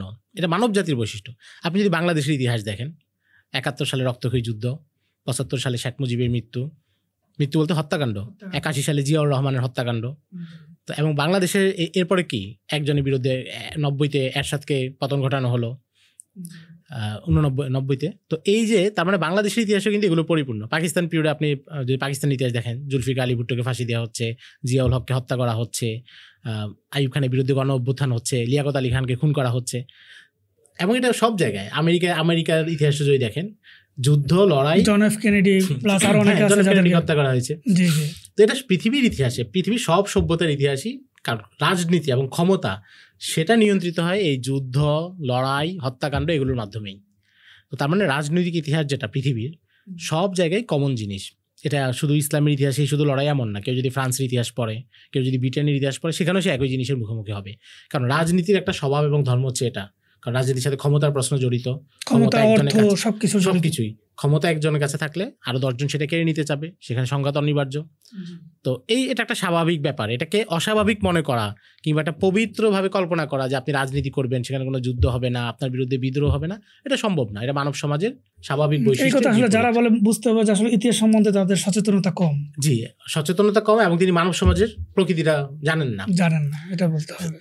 এটা হচ্ছে একটা যে মানে প্রথমে ওই কথাটাকে এইভাবে বলা যে ইসলামের ইতিহাস, বরং এটা সবার ইতিহাস এমন। দ্বিতীয় বিষয় হচ্ছে যে এখান থেকে আমাদের ফায়দা কি বা শিক্ষা কি। তো এখানে আমরা ইতিহাসটাকে 2 ভাগে ভাগ করতে পারি। সেটা হচ্ছে, একটা হচ্ছে রাজনৈতিক ইতিহাস, আর একটা হচ্ছে সভ্যতার ইতিহাস, সভ্যতা এবং সংস্কৃতির ইতিহাস। রাজনৈতিক ইতিহাসটা খুন খারাপিতে পরিপূর্ণ থাকে, লড়াই, যুদ্ধ, সংঘাত, বিদ্রোহ এগুলো থাকে। আর সভ্যতার সংস্কৃতির ইতিহাস হচ্ছে পৃথিবীর প্রতি ওই ক্ষমতা, ওই শাসন ব্যবস্থা বা সভ্যতার অবদানগুলো কি, তাদের শিক্ষা পদ্ধতি কেমন ছিল, বিজ্ঞানে তাদের অবদান কেমন ছিল, তাদের সামরিক কৌশল কেমন ছিল, তাদের জ্ঞান চর্চা কেমন ছিল, এগুলো হচ্ছে সভ্যতা এবং সংস্কৃতির ইতিহাস, সেটা আলোচনা করে। এই যে ইতিহাসের 2টা ধারা, এই 2টা ধারা 2 জন মানুষের জন্য দরকার। এই পার্থক্যটা না ধরলে আমরা আসলে বুঝি না যে আমার কোনটা দরকার। যারা কোনো সমাজে ইসলামী আন্দোলনের কাজ করবেন কিংবা কোনো সংস্কারের কাজ করবেন, তাদের জন্য সবচেয়ে জরুরি হচ্ছে রাজনৈতিক ইতিহাসটা পড়া। কারণ আপনি কেউ যখন কোনো সমাজে ইসলামী আন্দোলনে কাজ করবে, ইসলামী সংস্কারের মূলক কাজ করবে, সেখানে সংঘাত অনিবার্য, এবং তাকে সংঘাত এবং শক্তির মোকাবেলা করতেই হবে যে কোনোভাবে। এবং শক্তিশালী পক্ষগুলোর মনস্তত্ত্ব, শক্তিশালী পক্ষকে কীভাবে নিজের নিয়ন্ত্রণে নেওয়া যায়, সেটা তিনি ইতিহাস থেকে শিখতে পারবেন। তিনি যখন রাজনৈতিক ইতিহাস পড়বেন, তখন তিনি বুঝতে পারবেন যে রাজনীতি কিভাবে নিয়ন্ত্রিত হয়, উমাইয়া আমলের রাজনীতি কীভাবে নিয়ন্ত্রিত হতো, উমাইয়ারা কীভাবে বিরোধীদেরকে দমন করেছে, আব্বাসীরা কীভাবে করেছে, আব্বাসীরা কীভাবে নিজেদের রাজনৈতিক এজেন্ডা সাজিয়ে উমাইয়াদের পতন ঘটিয়েছে। এগুলো একজন রাজনীতিক এবং ইসলামী আন্দোলনের কর্মী তার জন্য গুরুত্বপূর্ণ। আর সভ্যতা এবং সংস্কৃতির যে ইতিহাস সেটা হচ্ছে একজন দায়ীর জন্য গুরুত্বপূর্ণ। আপনি যখন একজন দায়ী, আপনি যখন একজন মসজিদের খতিব, কিংবা আপনি যখন একজন লেখক, আপনি একজন মানুষকে ইসলামের সৌন্দর্যের প্রতি আকৃষ্ট করতে চান, একজন মানুষকে ইসলামের দাওয়াত দিতে চান, তখন ওই রাজনৈতিক ইতিহাস দিয়ে আপনি খুব বেশি কাজ করতে পারবেন না। কারণ ওই যে ওখানে তো সংঘাত, লড়াই, শক্তির প্রভাব, ওটা দিয়ে মানুষের মন নরম হবে না। মানুষের মন নরম হবে কি দিয়ে? আপনি যখন সভ্যতার ইতিহাস আলোচনা করবেন, মুসলমানদের জ্ঞান চর্চার ইতিহাস আলোচনা করবেন, মুসলিম দায়ীদের কষ্টের কোনো একটা আলোচনা করবেন, মুসলিম সাহাবীদের ইলম, তাকওয়া, পরহেজগারিতা, জুহুদ, এগুলো আলোচনা করবেন, তখন মানুষের মন নরম হবে। যে দিনের উপর আছে সে আরও বেশি দিনের উপর থাকার আগ্রহ পাবে। তার মানে হচ্ছে সভ্যতা এবং সংস্কৃতির যে ইতিহাস সেটা দায়ীদের জন্য জরুরি, এবং রাজনৈতিক ইতিহাস সেটা সমাজ সংস্কারক এবং ইসলামী আন্দোলনের কর্মীদের জন্য জরুরি। এবং সাধারণত এই দুইটা এক ব্যক্তির মধ্যে সমন্বয় হয় না। দায়ীদের মন, সাধারণত দায়ীদের মন আলোচনা এটা নরম হয়, আর ইসলামী আন্দোলন যারা তারা একটু কঠোর, একটু শক্ত হন। তো এই দুই ধারার ইতিহাস থেকে দুই ধরনের শিক্ষা নেওয়া যায়। তো ফলে আমি যে অঙ্গনে কাজ করি সেটা অনুসারে আমার কোনটা প্রয়োজন সেটা নির্ধারণ করে সেখান থেকে শিখতে হবে। ধন্যবাদ। ইসলামের ইতিহাস জানার ক্ষেত্রে আসলে যে অ্যাঙ্গেলগুলো, এগুলো ক্লিয়ার করার জন্য আমাদের অনেক ভাইয়ের কাছে বিষয়গুলো ক্লিয়ার নাই, আশা করি তারা উপকৃত হবেন। তো এখন এই প্রশ্ন রিলেটেড বা সম্পর্কিত একটা সম্পূরক প্রশ্ন হিসেবে আমার একটা প্রশ্ন, সেটা হচ্ছে যে আমাদের অনেক ভাই ইতিহাস চর্চা করেন, মাশাআল্লাহ বেশ ভালো। তো ইতিহাস চর্চা করতে যে তারা ওনারা আমাদের সাহাবায়ে কেরামদের বিভিন্ন অন্তর্দ্বন্দ্বমূলক যে ঘটনাগুলো ঘটেছে, বিভিন্ন যুদ্ধ, সাপোজ জঙ্গে জামাল, জঙ্গে সিফিন, এই জাতীয় যে যুদ্ধগুলো, এগুলোর আলোচনা তারা করেন ইতিহাসের আলোচনার অংশ হিসাবে। তো দেখা যায় যে এক্ষেত্রে আলোচনা যখন যুদ্ধের ব্যাপার হয় বা কোনো ঘটনা আলোচনা করা হয়, স্বাভাবিকভাবেই কারো পক্ষে যায়, কারো বিপক্ষে যায়, খুবই স্বাভাবিক। তো এক্ষেত্রে তার দেখা যায় যে তারা যুদ্ধের বিভিন্ন বর্ণনা দিতে যে অনেক সময় সাহাবীদের পক্ষে বিপক্ষে অনেক আলোচনা করে থাকেন, অনেক দোষ বা তোহমত দিয়ে থাকেন দেখা যায়। তো এই বিষয়টা আপনি কীভাবে দেখেন যে ইতিহাস চর্চার জন্য বা ইতিহাস চর্চা করতে যে আমরা সাহাবায়ে কেরামের উপরে কোনো ধরনের তোহমত বা দোষ চর্চা করতে পারি কিনা, শরীয়ত এবং ইতিহাসবিদ ওনাদের আলোকে বা আমাদের পূর্ববর্তী সালাফদের আলোকে এই বিষয়টা আপনি একটু ব্যাখ্যা করলে আমরা উপকৃত হতাম। আচ্ছা, এটা হচ্ছে ইসলামের ইতিহাস চর্চার একটা বলতে পারি চোরাবালির জায়গা, যেখানে একটা ফাঁদ আছে এবং বহু মানুষ ভুলক্রমে সেখানে পড়ে যান। ওসমান রাদিয়াল্লাহু তাআলা আনহুর ইন্তেকালের পর যেই দ্বন্দ্ব হয়েছে আলী রাদিয়াল্লাহু তাআলা আনহু এবং মুআবিয়া রাদিয়াল্লাহু তাআলা আনহুর মধ্যে, যেটাকে মুশাজারাতে সাহাবা বলে, এবং সেখানে বেশ কয়েকটা যুদ্ধ হয়েছে, জঙ্গে জামাল, জঙ্গে সিফিন, এবং বহু মানুষ ইন্তেকাল করেছেন, মারা গিয়েছেন। তো এই ইতিহাসটা চর্চা করা এই ইতিহাসটা চর্চা করতে গেলে অনেকগুলো বিষয় আমাদের মাথায় রাখতে হবে, এবং ওই মৌলিক বিষয়গুলো মাথায় না রাখলে যেই কোনো ধরনের বড় ভুল হতে বাধ্য।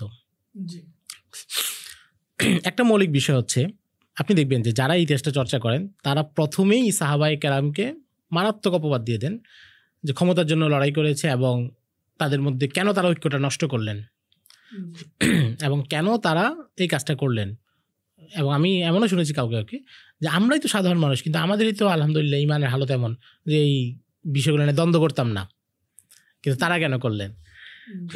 কিন্তু এখানে আপনি চিন্তা করেন, যদি এটা কেউ মাথায় রাখে যে এই যে সাহাবায়ে কেরামের মধ্যে ওই সময় যে সমস্যাগুলো হয়েছে, এটা মূলত দালাইলুন নবুয়া, নবীজির নবুয়তের দলিল। কারণ কি? কারণ ওই সময় যা যা ঘটেছে বড় একটা অংশ কিন্তু নবীজি সাল্লাল্লাহু আলাইহি ওয়াসাল্লাম হাদিসে ভবিষ্যৎবাণী করে গেছেন যে তো এরপরের সময়টি এভাবে ফিতনা আসবে, মদিনার প্রত্যেকটা ঘরে ফিতনা প্রবেশ করবে। ওসমান রাদিয়াল্লাহু তাআলা আনহুর হত্যাকাণ্ড সম্পর্কে বলে গিয়েছেন। তো পরে যদি এই ঘটনাগুলো না ঘটতো তাহলে কি নবীজি মিথ্যাবাদী হতেন?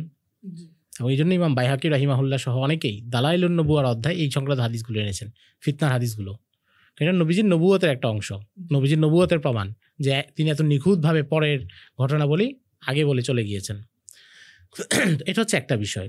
দ্বিতীয় বিষয় হচ্ছে, মুশাজারাতের অধ্যায় প্রবেশের আগে আমাদেরকে সাহাবায়ে কেরাম সম্পর্কে আকীদা আগে সুনির্দিষ্ট করতে হবে, যে সাহাবায়ে কেরাম সম্পর্কে আমাদের আকীদা কি। এই আকীদা হচ্ছে ইমাম তাহাবী রাহিমাহুল্লাহ যেটা লিখেছেন, যে নুহিব্বু আসহাবা রাসূলিল্লাহি সাল্লাল্লাহু আলাইহি ওয়াসাল্লাম কুল্লাহুম, আমরা নবীজি সব সাহাবীকে ভালোবাসি। কারো ভালোবাসা অনেক বেশি বাড়াবাড়ি করি না, যেটা শিয়ারা করেছে। করতে করতে তাদের কেউ কোনো গ্রুপ আলী রাদিয়াল্লাহু তাআলা আনহুকে খোদার মর্যাদায় বসিয়ে দিয়েছে। আবার আমরা সাহাবীদের কারো প্রতি এত তীব্র বিদ্বেষ লালন করি না যেটা নাসিবিরা করে বা অন্য রাফিজিরা করে, মুআবিয়া রাদিয়াল্লাহু তাআলার প্রতি বিদ্বেষ পোষণ করে তাকে গালমন্দ করে। এটা হচ্ছে মৌলিক আকীদা, সব সাহাবীদের ব্যাপারে ঠিক রাখতে হবে। এই আকীদা ঠিক রাখলে আপনি জানবেন যে আপনার কোথায় থামতে হবে। আপনি একটা ঘটনা পড়ছেন, ঘটনা পড়ে আপনি ঘটনার হয়তো একটা বিশ্লেষণ করলেন, যেমন এতটুকু বিশ্লেষণ তো করার কোনো সমস্যা নেই এবং আলেমরা করেছে যে জঙ্গে সিফিনের যে ঘটনা, সেখানে আলী রাদিয়াল্লাহু তাআলা হকের উপর ছিলেন এবং মুআবিয়া রাদিয়াল্লাহু তাআলার ইজতিহাদ ভুল ছিল। ওই সময়কার পরিস্থিতিতে আলী রাদিয়াল্লাহু তাআলার সিদ্ধান্ত সঠিক ছিল, এই এতটুকু বলতে কোনো সমস্যা নেই। কিন্তু আপনি যদি এটার উপর ভিত্তি করে ওনাকে গালমন্দ শুরু করেন, মুআবিয়া রাদিয়াল্লাহু তাআলা নাকি ক্ষমতা লোভী এবং বাজেভাবে গালাগালি করেন, যেটা আমাদের অনলাইনে হয়, বিভিন্ন তহমত দেওয়া হয় ওনাকে। আমি এমনও দেখেছি পরিচিত মানুষ অনলাইনে লিখছেন, পশ্চিমবঙ্গের, উনি লিখছেন যে আমি 4 জন ছাড়া নবীজি কোনো সাহাবীকে ভালোবাসি না। এটা গর্বের সাথে বলছে, অথচ এটা কত ভয়ঙ্কর। কারো মাথায় চিন্তা আসলে তার নিজেকে নিয়ে শঙ্কিত হওয়া উচিত ছিল, এবং সেখানে কি বহু মানুষের সমর্থন। এটা আপনি সবচেয়ে বেশি দেখবেন মহরম মাসে। মহরমে কারবালা ঘটনা যখন আলোচনা হয়, কারবালাও তো টেনে নিয়ে মোহসাজারাত পর্যন্ত নিয়ে যাওয়া হয়, এবং সেখানে অনলাইনে দেখবেন মানুষ কিভাবে গালবন্ধ করছে। তো দ্বিতীয় বিষয় হচ্ছে এটা আকীদা সঠিক না থাকা, সে নিজে জানে না যে তার কোথায় থামতে হবে। 3 নম্বর বিষয় হচ্ছে আমি যে এই অংশের ইতিহাসটা পড়ছি, এই অংশের ইতিহাস তো শিয়ারাও লিখেছে। শিয়ারা তাদের মতো করে ইতিহাসটাকে বর্ণনা করেছে, নাসিবিরা তাদের মতো করে ইতিহাস বর্ণনা করেছে। শিয়ারা মুআবিয়া রাদিয়াল্লাহু তাআলার উপর সব দোষ দিয়েছে, নাসিবিরা আলী রাদিয়াল্লাহু তাআলার উপর সব দোষ দিয়েছে। তো এই গ্রুপগুলো বাদে আহলুস সুন্নাহ ওয়াল জামাত, যারা ভারসাম্যপূর্ণ মধ্যপন্থী সঠিক ইতিহাসটা লিখেছে, সেটাও আছে।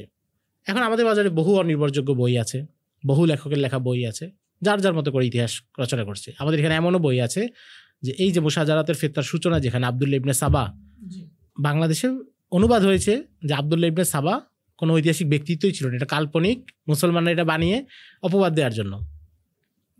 তো তার মানে হচ্ছে আমি যখন পড়তেছি আমার সেটা যাচাই করাও দরকার। এই 3টে বিষয় যদি কারো মাথায় থাকে এবং তিনি আকীদার প্রতি যত্নবান হন, যে আমার সবার আগে আমার আকীদা রক্ষা করতে হবে, এই যুদ্ধ বহু আগে হয়েছে, সেটা নিয়ে আমি বিশ্লেষণ না করলে আমার কোনো ক্ষতি নেই, কিন্তু বিশ্লেষণ করতে গিয়ে আমি যদি এমন কোনো কথা বলি যেটা আমার ইমানের উপর হামলা হয়, তাহলে তো বহু বড় বিপদ। এটা যদি কারো মাথায় থাকে এবং সঠিক বর্ণনার আলোকে তিনি যদি মুশাজারাত পড়েন, তাহলে তিনি নিরাপদে রক্ষা পাবেন। কিন্তু আপনি দেখবেন যে বেশিরভাগ ক্ষেত্রে এগুলো আমাদের মাথায় থাকে না। আকীদার ব্যাপারটা আমরা চিন্তা করি না। সাহাবায়ে কেরামকে আমরা আমাদের মতো মানুষ মনে করি। আমাদের সময় 2 জন শাসকের যে ক্ষমতার লড়াই, আমরা ওই যুদ্ধকে এটা মনে করি, নিজেদের সাথে নিজেদের মতো করে আমরা তুলনা করতে চাই, ফলে আমরা এক্ষেত্রে ভুলের সম্মুখীন হই। তো এখানে আসলে মানে আমাদের পড়াশোনা যদি আমরা করতে চাই, এখানে আসলে কি বিষয়টা আসলে আমাদের ফলো করা উচিত, কিভাবে ফলো করলে আমরা আমাদের ঈমান আমল আকীদা বা সবকিছুতে আমরা বেঁচে থাকতে পারবো? এখানে একটা বিষয়, সেটা হচ্ছে যে প্রত্যেক মানুষের স্বভাব, ফিতরত, তবিয়ত কিন্তু আলাদা। জি। কিছু মানুষ আছে তারা সন্দেহ বা সংশয় খুব দ্রুত প্রভাবিত হয়। জি। ওয়াসওয়াসা যাদের মধ্যে বেশি থাকে, তারা খুব দ্রুত প্রভাবিত হয় এবং ওয়াসওয়াসা বেশি থাকে। কিছু মানুষ আছে যে তার হয়তো জীবনটা ভালো চলতেছে, কিন্তু আপনি তাকে একটু বললেন যে ভাই আপনি আসলে খুব কষ্টে আছেন, এরপর তার মনে হবে যে তার এরপর নিজের সব কিছু সে নেগেটিভভাবে ব্যাখ্যা করতে থাকবে, এমন কিন্তু আছে। তো এই ধরনের মানুষ যাদের মধ্যে ওয়াসওয়াসায় দ্রুত প্রভাবিত হওয়ার রোগ থাকে কিংবা সহজেই যে কোনো সংশয় প্রবেশ করে, তাদের উচিত মুশাজারাতে প্রবেশ না করা, কারণ সে নিজের উপর নিয়ন্ত্রণ রাখতে পারবে না।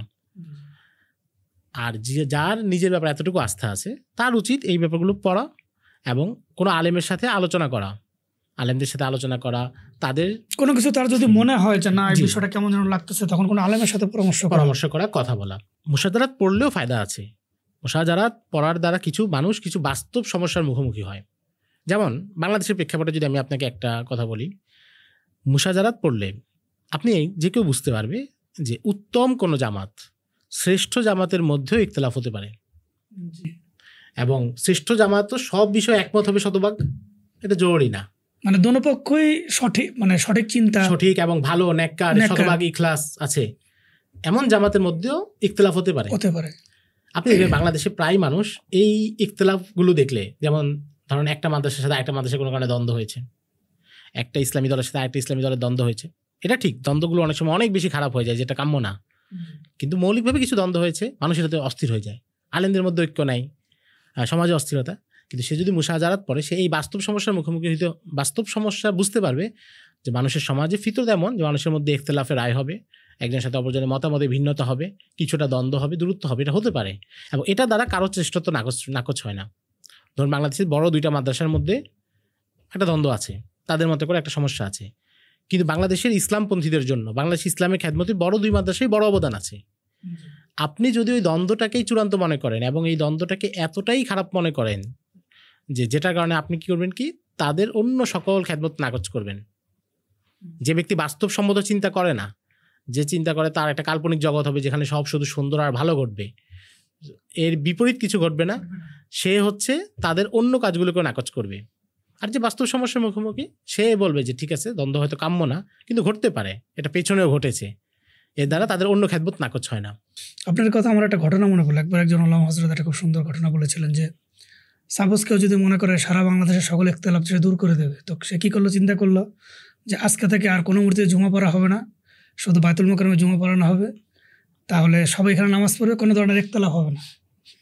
উনি বলতেছেন কথাটা শুনতে খুবই সুন্দর মনে হচ্ছে, কিন্তু আসলে এর ভিতরে অনেক বড় শয়তানি লুকায়িত আছে। এটা কখনো পসিবল না। মানে বাস্তবতার বাইরে যে কোনো কিছু চিন্তা করলে অবাস্তব তত্ত্ব দিতে পারবেন, কিন্তু সেটা প্রয়োগ করতে পারবেন না। প্রয়োগ করা তো পসিবল না। আপনি ঐক্যের কথা কেউ যদি কল্পনা করে, এমন একটা ঐক্য হবে যে সব ইসলামী দল, ধরুন রাজনীতির কথা বলি, ইসলামী দল এক ঐক্যবদ্ধ হবে, কিন্তু বাস্তবে এটা সম্ভব না। এটা আসলে কখনো সম্ভব হয় নাই। তো এটা ইসলামী কেন, আমি যদি দুনিয়াবি হিসাব বা যে কোনো হিসাবই আমরা বলি না কেন, কখনো এটা পসিবল না। কিছু ইখতিলাফ কিন্তু ঠিকই থাকে। ইখতিলাফ না থাকলে তো দলগুলোই হতো না। আবার কিন্তু একটা মজার ব্যাপার হচ্ছে কি, আমরা দেখছি কিন্তু ইখতিলাফ করছে, কিন্তু আবার একটা মজার ব্যাপার হচ্ছে যখন দেখা যায় যে আকীদাগত ব্যাপার বা কোনো বড় কোনো ইস্যু বা হুজুর সাল্লাল্লাহু আলাইহি ওয়াসাল্লামের ইস্যু হয় বা কাদিয়ানি ইস্যু বা যে কোনো একটা ইস্যু হলে, তখন আবার যারা আলাদা আলাদা দল গঠন করছেন, আলাদা আলাদা মত দিচ্ছেন, তারা আবার সব একত্রিত হয়ে যান। তার একটা খুব বড় প্রমাণ আমরা দেখতে পেয়েছি কিন্তু 2013 সালে শাপলা চত্বরে। তখন কিন্তু প্রত্যেকটা দল, প্রত্যেকটা মতের লোক সবাই একত্রিত হয়েছিলেন, কারণ তাদের চিন্তাগত মৌলিক জায়গায় তারা এক। তারা কিন্তু এটা বোঝা যায়। হ্যাঁ, চিন্তাগত কিছু কিছু বিষয় তো ওনার পার্থক্য থাকতে পারেন, সেখানে তারা আলাদা হতে পারেন, কিন্তু যখন বৃহত্তর স্বার্থ আসে, যখন কোনো বৃহত্তর ঐক্যের ব্যাপার আসে, তখন তারা ঠিকই একত্রিত হন। এটা একটা আমাদের সামনে একটু অনেক বড় প্রমাণ। এখানে আমি একটু যদি অ্যাড করি, সেটা হচ্ছে ঐক্য জিনিসটা কি, এটা নিয়ে আমাদের দৃষ্টিভঙ্গি পরিবর্তন হওয়া জরুরি। আমরা যখন ঐক্য কল্পনা করি, আমরা কল্পনা করি কি যে একটা নির্দিষ্ট দিনে প্রেস ক্লাবে একটা সংবাদ সম্মেলন হবে, সবগুলো দল আসবে, তারপর একটা নতুন ব্যানার হবে, আগের সব ব্যানার চলে যাবে, এক দলের অধীনে এক ছাতার নিচে সবাই কাজ করবে। এটা বাস্তবে কখনো সম্ভব না, এবং এটা আসলে ঐক্য না। ঐক্য হচ্ছে সেটা যে ইসলাম বিদ্বেষী শক্তির মোকাবেলায় দিনের কোনো একটা কাজ করার সময় সবাই ঐক্যবদ্ধ থাকা, সেখানেও ব্যানার জরুরি না। ধরুন এখন LGBTQ আসছে, একটা সমস্যা, বাংলাদেশে এটাকে কার্যকর করার সব চেষ্টা করা হচ্ছে, প্রাথমিক গানের শিক্ষক নিয়োগের যে চলছে। এই মুহূর্তে সব ইসলামপন্থীর বক্তব্য এক হওয়া, সেটাই ঐক্য। এবং এটা সবাই এক জায়গায় আসাও জরুরি না। আপনার দরবার কুষ্টিয়ায়, আপনি সেখান থেকে প্রতিবাদ করছেন, আরেকজন ঢাকায়, তিনি সেখান থেকে প্রতিবাদ করছেন, আরেকজন আলিয়া মাদ্রাসার শিক্ষক রংপুরে, তিনি সেখান থেকে প্রতিবাদ করছেন। এই যে সবার কণ্ঠগুলো এক হয়ে গেল, এটাই ঐক্য। এবং এটা হচ্ছে কার্যকরী, এটাই বাস্তবসম্মত, এবং এটাই সবসময় হয় এবং ইফেক্টিভ হয় বেশি বিভিন্ন জায়গা থেকে যখন একটা আওয়াজ। কিন্তু আপনি যদি ওইটা করতে চান, অনেক মানুষ আছে যে সব ব্যানার করবে, এই জন্য একটা মেহনত করতে চায়, কিন্তু এটাতে তার পরিশ্রম অনেক হবে, কিন্তু এটা তো কার্যকর না। এটা তো সমাজ এভাবে চলে না, বাস্তবসম্মত না। অবাস্তব কিছু করে আপনি সাফল্য পাবেন না। পশ্চিমে তো আমাদের মুসলিম ইতিহাস নিয়ে অনেক লেখালেখি হয়, তারা অনেক গবেষণা করে। তো তাদের দৃষ্টিতে মুসলিম সভ্যতার ছবিটা কিভাবে উপস্থাপিত হয় বা হয়েছে? আসলে পশ্চিমাদের সবার অবস্থান একরকম না।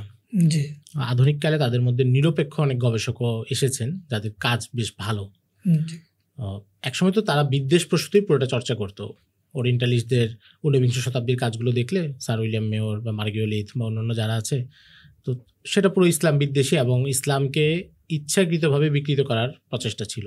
কিন্তু আধুনিককালে তাদের মধ্যে নিরপেক্ষ একদল গবেষকও এসেছে যারা বেশ ভালো ভালো কাজ করছে।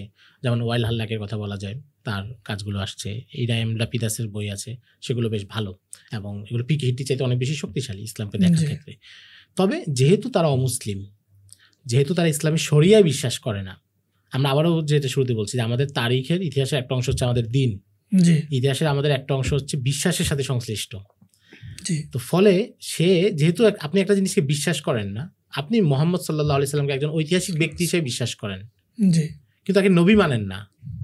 আর আরেকজন নবীও মানে ঐতিহাসিক ব্যক্তি বিশ্বাস করে। দুইজনের লেখা এবং বিশ্লেষণ কিন্তু একরকম হবে না।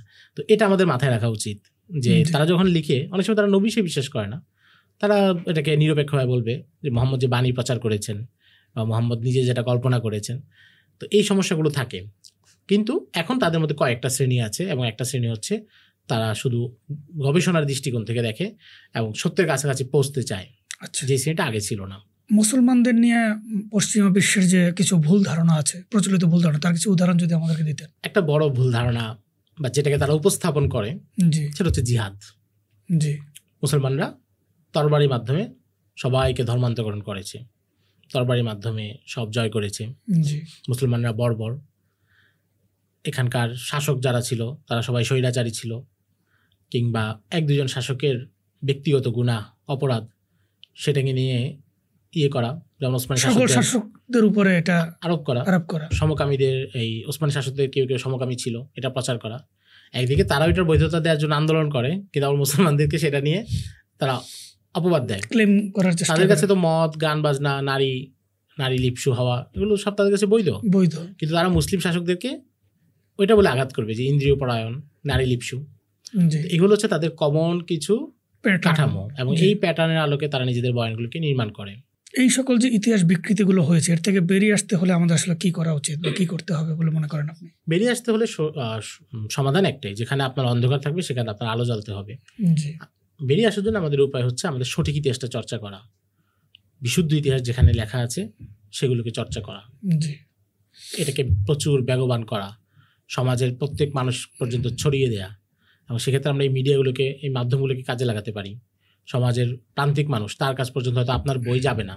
আমাদের এখানে ইতিহাস নিয়ে অনেকেই কাজ করছেন, অনেকে বই লিখেছেন, কিন্তু প্রান্তিক জনগোষ্ঠী একজন মানুষ, সে হয়তো বইটা পড়তে পারবে না বা এতদূর পর্যন্ত যাবে না বা আর্থিক সঙ্গতি থাকবে না, কিন্তু আপনার কন্টেন্ট তাদের কাছে পর্যন্ত যাওয়া কিন্তু সহজ। যে ছেলেটা মফস্বলে কোনো কলেজে পড়ে, তার হয়তো হাত খরচ এত নাই যে সে সাল্লাবির অনেক টাকা দামের বই কিনবে, কিন্তু আপনারা যদি কন্টেন্ট আকারে তৈরি করে সঠিক ইতিহাসটা তার পর্যন্ত পৌঁছে দেয়, কারণ সিলেবাসের যে বিষ এবং গণমাধ্যম মিডিয়ার যে বিষ সেটা তো তার পর্যন্ত যাচ্ছে। কাজে আমাদেরও সেই পর্যন্ত যাওয়ার চেষ্টা করা উচিত এবং নানাভাবে ইতিহাসের তথ্যগুলোকে মানুষ পর্যন্ত পৌঁছানো। নবী করিম সাল্লাল্লাহু আলাইহি ওয়াসাল্লামের ইতিহাসকে তো, জীবনের ইতিহাসকে আমরা সর্বশ্রেষ্ঠ ইতিহাস হিসাবেই দেখি একজন মুসলমান হিসাবে, যেহেতু আমরা ওনাকে প্রাণের থেকে বেশি ভালোবাসি। কিন্তু এখন আমরা যদি নিজেদের পরিচয় মুসলমানকে সাইডে রেখে আমরা যদি একজন ইতিহাসবিদ হিসাবে আপনাকে প্রশ্ন করি যে আপনি নবী করিম সাল্লাল্লাহু আলাইহি ওয়াসাল্লামের জীবনকে কেন সর্বশ্রেষ্ঠ ইতিহাস হিসাবে দেখবেন, তাহলে আপনার বক্তব্য কি আসবে?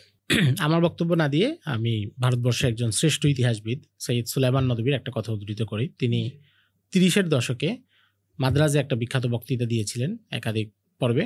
খুতুবাতে মাদ্রাজ নামে এটা বিখ্যাত, বই আকারে সংকলন হয়েছে, বাংলায় অনুবাদ হয়েছে। ওখানে তিনি সর্বশেষ খুতবায় তিনি নবীজি সাল্লাল্লাহু আলাইহি ওয়াসাল্লামের সিরাতের এবং নবীজির ব্যক্তিত্বের কিছু বৈশিষ্ট্য বলেছেন, যেটা নবীজিকে অন্য সবার চাইতে সর্বশ্রেষ্ঠ করেছে এবং আলাদা করেছে।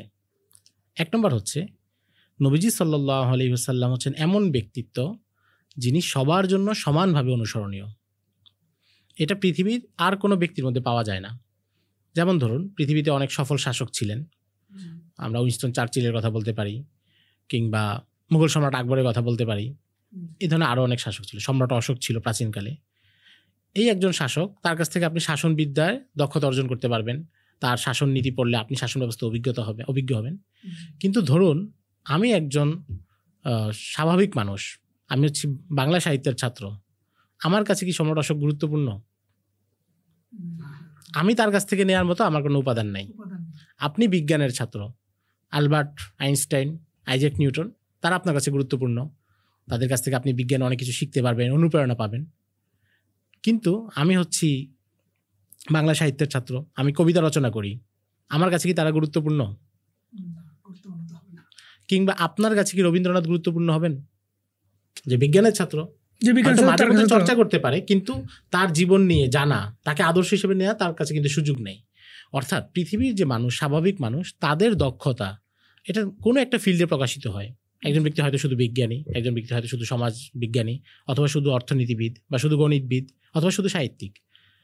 ফলে তাকে অনুসরণ করা তার জন্য জরুরি যে এই লাইনে আসবে। যে গণিতবিদ হবে সে তাকে অনুসরণ করবে, যে সমাজবিদ হবে, সমাজবিজ্ঞান হবে, সে তাকে অনুসরণ করবে। কিন্তু সব মানুষের জন্য সে জরুরি না। কিন্তু নবীজি সাল্লাল্লাহু আলাইহি ওয়াসাল্লাম হচ্ছেন এমন ব্যক্তি যার মধ্যে বহু গুণের সমন্বিত রূপ ছিল। তিনি যখন পারিবারিক জীবন কাটিয়েছেন তখন তিনি আদর্শ স্বামী, যখন তিনি সন্তানদের সাথে ছিলেন আদর্শ পিতা, যখন তিনি সাহাবায়ে কেরামের মাঝে ছিলেন আদর্শ শিক্ষক, যখন তিনি মদিনার সমাজ শাসন করেছেন আদর্শ শাসক, যখন তিনি সেনাবাহিনীকে নেতৃত্ব দিয়েছেন তখন তিনি আদর্শ সেনাপতি। ফলে প্রত্যেক মানুষ তার জায়গা থেকে নবীজিকে অনুসরণ করতে পারে। আপনি একদম স্বাভাবিক মানুষ, আপনার জীবনে কোনো ধরনের টার্গেটই নেই, কিন্তু আপনি নবীজির কাছ থেকে শিখতে পারবেন কীভাবে দাম্পত্য জীবন সঠিকভাবে পরিচালনা করা যায়, কীভাবে একজন আদর্শ ভালো মানুষ হওয়া যায়। আবার যে শাসক হতে চায় সে নবীজির শাসন ব্যবস্থা থেকে শিখতে পারবে, যে সেনাপতি হতে চায়, যে শিক্ষক হতে চায়, যে ছাত্র হতে চায়, প্রত্যেকটা বিষয় নবীজির সিরাতে সমানভাবে উপস্থিত। ফলে যেই কোনো মানুষ যেই কোনো জায়গায় তার লাইফস্টাইল যাই হোক, তার জাতীয়তা যাই হোক, তার ভাষা যাই হোক, তার ধর্ম যাই হোক, সে যদি চায় নবীজি সাল্লাল্লাহু আলাইহি সাল্লাম থেকে আদর্শ নিবে এবং সেই আদর্শ নিজের জীবনে বাস্তবায়ন করবে, তাহলে সে নবীজির কাছে সেটা গ্রহণ করতে পারে। এটা হচ্ছে নবীজির সিরাতের অন্যতম প্রধান বৈশিষ্ট্য, যেটা পৃথিবীর আর কারো জীবনে পাওয়া যায় না। দ্বিতীয় বৈশিষ্ট্য হচ্ছে নবীজি সাল্লাল্লাহু আলাইহি ওয়াসাল্লামের জীবন হচ্ছে এমন যেটা আমাদের কাছে সুনিপুণভাবে, পূর্ণাঙ্গভাবে, ক্ষুদ্রাতি ক্ষুদ্র বিষয় সহকারে এসে পৌঁছেছে। পৃথিবীর আরও বহু মানুষ আছে যাদেরকে আপনি যে অনুসরণ করবেন, অনুসরণ করার তথ্যই নেই। আজকের পৃথিবীতে কোনো খ্রিস্টান কি বলতে পারবে ঈসা আলাইহিস সালাম কেমন জামা পরিধান করতেন, তিনি কেমন ধরনের খাবার পছন্দ করতেন, তিনি কিভাবে মুচকি হাসতেন, কিভাবে হাঁটতেন? এই তথ্যগুলো নাই, তাদের সোর্সেই নাই। কোনো ইহুদি চাইলে মুসা আলাইহিস সালাম সম্পর্কে এই তথ্যগুলো নিতে পারবে না। এমনকি জাগতিক পৃথিবীর যারা বড় ব্যক্তি, বাংলাদেশের রাজনীতিতে অনেক বড় ব্যক্তি আছে, কেউ কি বলতে পারবে তাদের চুল কয়টা পেকেছিল, তাদের দাড়ি কয়টা পেকেছিল? এই পরিমাণ তথ্য তো সংরক্ষিত নাই। তো নবীজি সাল্লাল্লাহু আলাইহি ওয়াসাল্লাম, দ্বিতীয় বিষয় হচ্ছে তাকে অনুসরণ করা সহজ কেন? কারণ প্রত্যেকটা ক্ষেত্রে সাহাবায়ে কেরাম নিখুঁতভাবে তথ্য সংগ্রহ করেছেন। এমনকি এমন এমন তথ্য সংরক্ষণ করেছেন যেটা বাহ্যিকভাবে মনে হয়েছিল দরকার নাই বা অন্য মানুষ হলে করতেন না। যেমন আবু যর গিফারি রাদিয়াল্লাহু তাআলা আনহু, তিনি একবার নবীজি সাল্লাল্লাহু আলাইহি সাল্লামের কাছে এসে বললেন যে ইয়া রাসূলুল্লাহ আলা তাস্তামিলুনি, নবীজি আপনি কি আমাকে কোনো দায়িত্ব দিবেন না, আমাকে কোনো দায়িত্ব দেন। দায়িত্ব চেয়েছেন। নবী সাল্লাল্লাহু আলাইহি সাল্লাম তাকে বলছেন ইয়া আবা যর ইন্নাকা দাঈফ ওয়া ইন্নাহা আমানা ওয়া ইন্নাহা ইয়াউমাল কিয়ামাতি খিজিয়ুন ওয়া নাদামা ইল্লা মান আখাযাহা বিহাক্কিহা। আবু যর, তুমি হচ্ছে দুর্বল, আর দায়িত্ব সেটা হচ্ছে একটা আমানত, যে সঠিকভাবে পালন করতে পারবে না, কিয়ামতের দিন সে লাঞ্ছনার মুখোমুখি হবে। তিনি আবু যর গিফারি রাদিয়াল্লাহু তাআলাকে দায়িত্ব দেন নাই। এই যে বর্ণনা, এটা বর্ণনা করছেন কি? স্বয়ং আবু যর গিফারি। বাহ্যিকভাবে এখানে কি আমাদের জন্য জরুরি কিছু আছে? এবং বাহ্যিকভাবে এখানে আবু যর গিফারি রাদিয়াল্লাহু তাআলার কিছুটা অপমান না? দায়িত্ব চেয়েছেন, তারপরে পান নাই। আমাদের জীবনে যদি এই ঘটনা ঘটতো, আমরা তো এটা সংরক্ষণ করতাম না। একজনের কাছে আমি গিয়ে আশা নিয়ে বললাম যে ভাই আমাকে কাজটা দেন, তিনি আমাকে দিলেন না, বা এবং বলেও দিলেন যে তুমি দুর্বল, তুমি এটা সামলাতে পারবে না। আমরা হলে এটা রক্ষা করতাম, সংরক্ষণ করতাম না। কিন্তু আবু যর গিফারি নিজের দুর্বলতা প্রকাশ পাচ্ছে, কিন্তু এরপরও তারা নবীজির প্রতি এতটা ভালোবাসা এবং নবীজির প্রত্যেকটা কথা তাদের কাছে এই পরিমাণ গুরুত্বপূর্ণ যে সেটাকে তারা সংরক্ষণ করেছেন। তাহলে আমরা এটা থেকে বুঝতে পারি যে কি পরিমাণ তথ্য সংগ্রহ করা হয়েছে এবং কতটা আমানতদারিতার সাথে, যেখানে নিজের ব্যাপারে কিছু নেতিবাচক কথা এসেছে সেটা পর্যন্ত সংরক্ষণ করেছেন তারা। তো এটা হচ্ছে দ্বিতীয় বৈশিষ্ট্য। আপনি বিশ্বের কোনো মহামানবকে চাইলে অনুসরণ করতে পারবেন না, কারণ ওই পরিমাণ ডাটা নেই, ওই পরিমাণ ডাটা নেই নবীজি সাল্লাল্লাহু আলাইহি সাল্লামের ক্ষেত্রে। এবং নবীজির ব্যাপারে ডাটা সংরক্ষণের জন্য এটা মুসলমানরা কতটা গুরুত্ব দিয়েছে যে এক ব্যক্তির কথা, এক ব্যক্তির জীবন সংরক্ষণের জন্য আরো 5 লক্ষ মানুষের জীবন সংরক্ষণ করা হয়েছে। যে রাবিদের জীবনে আমরা পড়ছি, তারা কেন গুরুত্বপূর্ণ, কেন মুহাদ্দিসিনদের জীবনে আমরা পড়ছি? কারণ তাদের মাধ্যমে নবীজির কথাগুলো আমাদের পর্যন্ত এসেছে। সিরাত এবং ইতিহাস, এর ভিতরে পার্থক্যটা কি আসলে? আসলে সিরাতটা হচ্ছে ইতিহাসের অংশ। জি, পুরো সিরাতটা ইতিহাসের মধ্যে ঢুকে যায়, কিন্তু ইতিহাস পুরোটা সিরাত না। জি, কারণ সিরাত মানে হচ্ছে নবীজি সাল্লাল্লাহু আলাইহি সাল্লামের জীবনী, তার আখলাক, তার শামাইল, সবকিছু নবীজি সংক্রান্ত যা কিছু, এটা হচ্ছে সিরাত। আর ইতিহাসটা হচ্ছে নবীজির ওই অংশগুলো এবং এরপরে মুসলমানদের ইতিহাস, অন্যান্য জাতির ইতিহাস, পুরো ঘটনা প্রবাহ। তার মানে হচ্ছে সিরাত ইতিহাসের একটা অংশ, মানে সিরাত ইতিহাসের একটি শাখা বা অংশই আমরা ধরতে পারি আর কি। আধুনিক প্রজন্ম যারা, আমাদের নতুন প্রজন্ম, তাদের জন্য আসলে সিরাত অধ্যয়ন করা কতটুকু জরুরি? আসলে এই প্রশ্নগুলো হচ্ছে এমন যেটার আসলে প্রশ্ন উপস্থাপনই দরকার নেই। কারণ নবীজি সাল্লাল্লাহু আলাইহি ওয়াসাল্লাম তিনি হচ্ছেন আমাদের শরীয়তের কেন্দ্রে, তার মাধ্যমে আমরা দ্বীন পেয়েছি এবং তাকে অনুসরণ করার দায়িত্ব আমাদেরকে দেয়া হয়েছে। এবং প্রত্যেকটা মুসলমান ততক্ষণ পর্যন্ত নবীজিরা বলছেন যে মুমিন হতে পারবে না যতক্ষণ আমাকে তার পরিবার পরিজন চেয়ে বেশি ভালোবাসা না বাসবে। তো ফলে আপনি যে কাউকে ভালোবাসবেন, আপনি কাউকে অনুসরণ করবেন, তার ব্যাপারে না জানলে এগুলো কোনোটাই সম্ভব না। তো একটা জায়গা হচ্ছে আমাদের দ্বীনের জায়গা থেকে, এবং যেটা সাদ ইবনে আবি ওয়াক্কাস রাদিয়াল্লাহু তাআলা আনহু ওনার ছেলেকে বলতেন। সাহাবায়ে কেরামের অভ্যাস ছিল তারা পরিবারে সিরাতের আলোচনা করতেন নবীজির ইন্তেকালের পরে। নিয়মিত নবীজি সম্পর্কে তাদের ঘটনাবলী, তাদের যুদ্ধের বিবরণ সব আলোচনা করতেন। সাদ ইবনে আবি ওয়াক্কাসের ছেলে বলছেন যে আমাদের বাবা আমাদেরকে কোরআনুল কারীম যেভাবে শিক্ষা দিয়েছেন সেভাবে নবীজির সিরাতও শিক্ষা দিয়েছেন। এবং এরপরে বলছেন হাজিহি শারাফু আবাইকুম ফালা তুদাইয়ু যিকরাহা, এই যে সিরাত, এটা হচ্ছে তোমাদের পূর্বপুরুষ, পিতৃপুরুষের গৌরব, তোমরা এটাকে নষ্ট করো না। এবং হযরত হুসাইন রাদিয়াল্লাহু তাআলা আনহুর ছেলে আলী ইবনুল হুসাইন জাইনুল আবেদিন রাহিমাহুল্লাহ, তার ব্যাপারে ইবনু কাসির রাহিমাহুল্লাহ বলছেন যে কানা ইয়াতলুল মাগাজি কামা কানা ইয়াতলুল কোরআন আল কারীম। তিনি যেভাবে প্রতিদিন কোরআনুল কারীম পড়তেন সেভাবে প্রতিদিন সিরাত পড়তেন। ইমাম আহমদ ইবনে হাম্বল রাহিমাহুল্লাহ সম্পর্কে তারিখে বাগদাদি খতিব বাগদাদি উল্লেখ করেছেন, তিনি প্রতি শুক্রবার ইমাম ওয়াকিদির বাসায় যেতেন। ইমাম ওয়াকিদি তিনি প্রতি শুক্রবার ইমাম ওয়াকিদির বাসায় যেতেন, তার কাছ থেকে ইবনে ইসহাকের লেখা সিরাতের একটা খণ্ড নিয়ে আসতেন, পুরো সপ্তাহটা পড়তেন, পরের সপ্তাহে আবার সেটা ফিরিয়ে আরেকটা আনতেন। তখন তো প্রেস বা ছাপাখানা ছিল না, বইয়ের কপি অনেক কম ছিল, এই কারণে। তো এটা হচ্ছে অল্প কিছু উদাহরণ, এই উদাহরণ সব জায়গায় বিস্তৃত।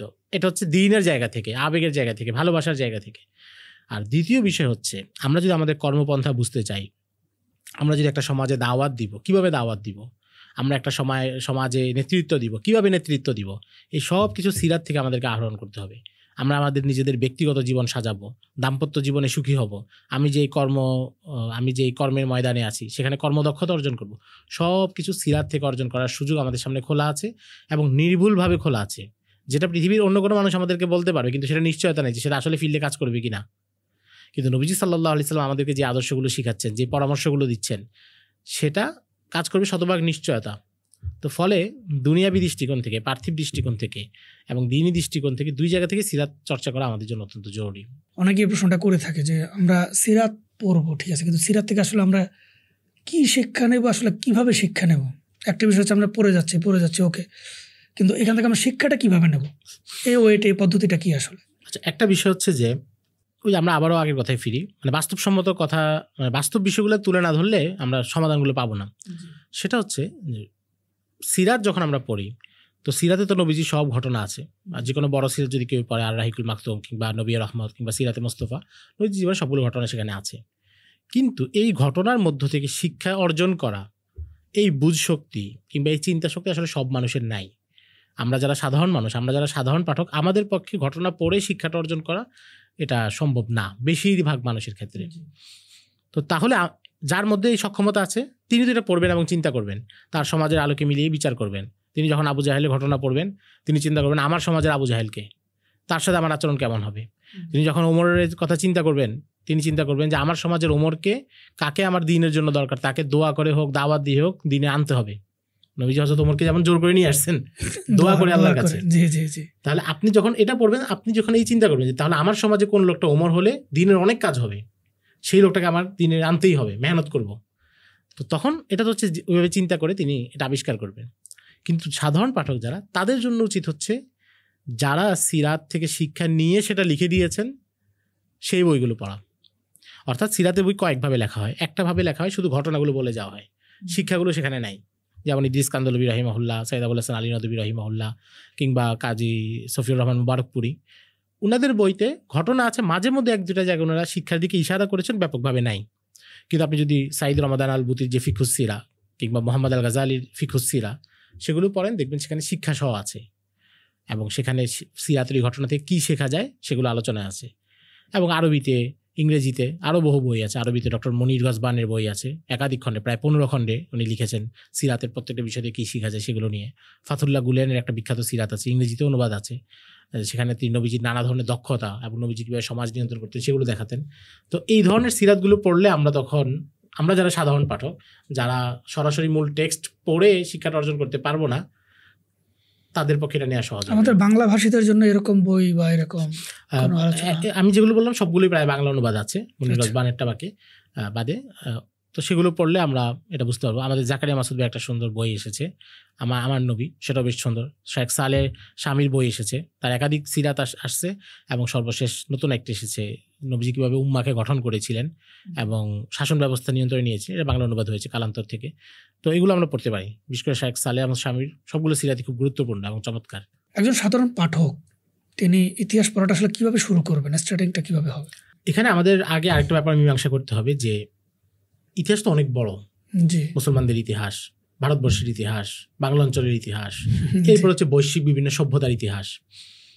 আমি আসলে কোনটা পড়বো এবং কোনটা পড়া আমার জন্য জরুরি, একজন ব্যক্তির পক্ষে সব তো পড়া সম্ভব না, কারণ তিনি শুধু ইতিহাস পড়বে না, তার জীবনে পেশাগত পড়াশোনা আছে, অন্য কাজে ব্যস্ততা আছে।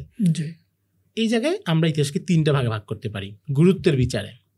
প্রথমটা হচ্ছে নবীজি সাল্লাল্লাহু আলাইহি সাল্লামের সিরাত এবং খেলাফতের রাশেদা সাহাবায়ে কেরামের জীবনী। জি এটা হচ্ছে প্রথম ধাপ এবং এটা সবচেয়ে গুরুত্বপূর্ণ এবং এটা হচ্ছে এমন ধাপ যেটাকে আপনি ফরজাইন পর্যায়ে ফেলে দিতে পারবেন। আপনার সিরাত পড়া থাকতেই হবে, অনেক না পড়েন 2-3টা বই অবশ্যই পড়তে হবে, না হলে আপনি জানবেনই না যে একটা মুসলমানদের সমাজ কেমন হয়। কারণ উপনিবেশ আসার পরে যখন আমাদের সমাজ কাঠামো বদলে গিয়েছে, শাসন ব্যবস্থা কেড়ে নেওয়া হয়েছে, এখন আমরা যে সমাজে ছোটবেলা থেকে বড় হয়েছি এটা তো মুসলমানদের সমাজ না। জি মানুষের সংখ্যা হিসেবে সংখ্যাগরিষ্ঠতার দিক থেকে মুসলমান সমাজ, কিন্তু এই সমাজের নিজাম কাঠামো আইন সেটা তো ইসলামী না। ইসলামী না। ফলে একটা আদর্শ মুসলিম সমাজ কেমন হয়, ইসলাম প্রতিষ্ঠা থাকলে সমাজের রূপ কেমন, এটা তো আমাদের মাথায় নেই, আমাদের কারো মাথায় নেই, কারণ আমরা এটা দেখিই নি। এটা আমরা বুঝতে হলে আমাদের সিরাতে যেতে হবে জি এবং ইসলাম কেমন মানুষ গঠন করতে চায়। এখন তো বাহ্যিকভাবে আমিও মুসলিম, আপনিও মুসলিম, আমরা সবাই নিজেকে নিয়ে সন্তুষ্ট থাকতে পারি, জি কিন্তু সিরাত পড়লে আমি বুঝতে পারবো যে না, আদর্শ মুসলিম এই স্তরে যাওয়া উচিত সাহাবায়ে কেরামের ঘটনাগুলো পড়লে। তো এটা হচ্ছে এমন জায়গা যেটা আমাদের কেন্দ্র এবং এখান থেকে সরার কোনো সুযোগ নেই। গুরুত্বের বিচার 1 নম্বর। দ্বিতীয় বিষয় হচ্ছে 2 নম্বর হচ্ছে আমার অঞ্চলের ইতিহাস। আমি যে অঞ্চলে বসবাস করছি, আমি বাংলা অঞ্চলে আছি, বাংলাদেশের ইতিহাস, বাংলাদেশ ভারত উপমহাদেশ, ভারত উপমহাদেশ, জি বাংলাদেশের মুসলিম শাসনের ইতিহাস, ঐতিহ্যের ইতিহাস, ব্রিটিশদের শোষণের ইতিহাস, তারপরে এখান থেকে ক্ষমতাগুলো আধুনিক রাষ্ট্রের শাসন ব্যবস্থায় কীভাবে আসলো এবং এখানে আমাদের আইডেন্টিটিগুলো কীভাবে কেড়ে নেওয়া হলো, হিন্দু সাহিত্যিকদের মাধ্যমে কীভাবে বাঙালি জাতীয়তাবাদের উত্থান ঘটলো, এই সবগুলো ইতিহাস জানা অনেক জরুরি, কারণ এটা একেবারে আমার বর্তমানের সাথে জড়িত। আজকে যে আমাকে এখানে বহিরাগতর মতো করে রাখা হচ্ছে, আমাকে যে সমাজ থেকে বিচ্ছিন্ন করে ফেলা হচ্ছে, আমাকে সমাজ থেকে বিচ্ছিন্ন করে তারা দোষটা পাচ্ছে আমার উপর যে আমি সমাজ বিচ্ছিন্ন।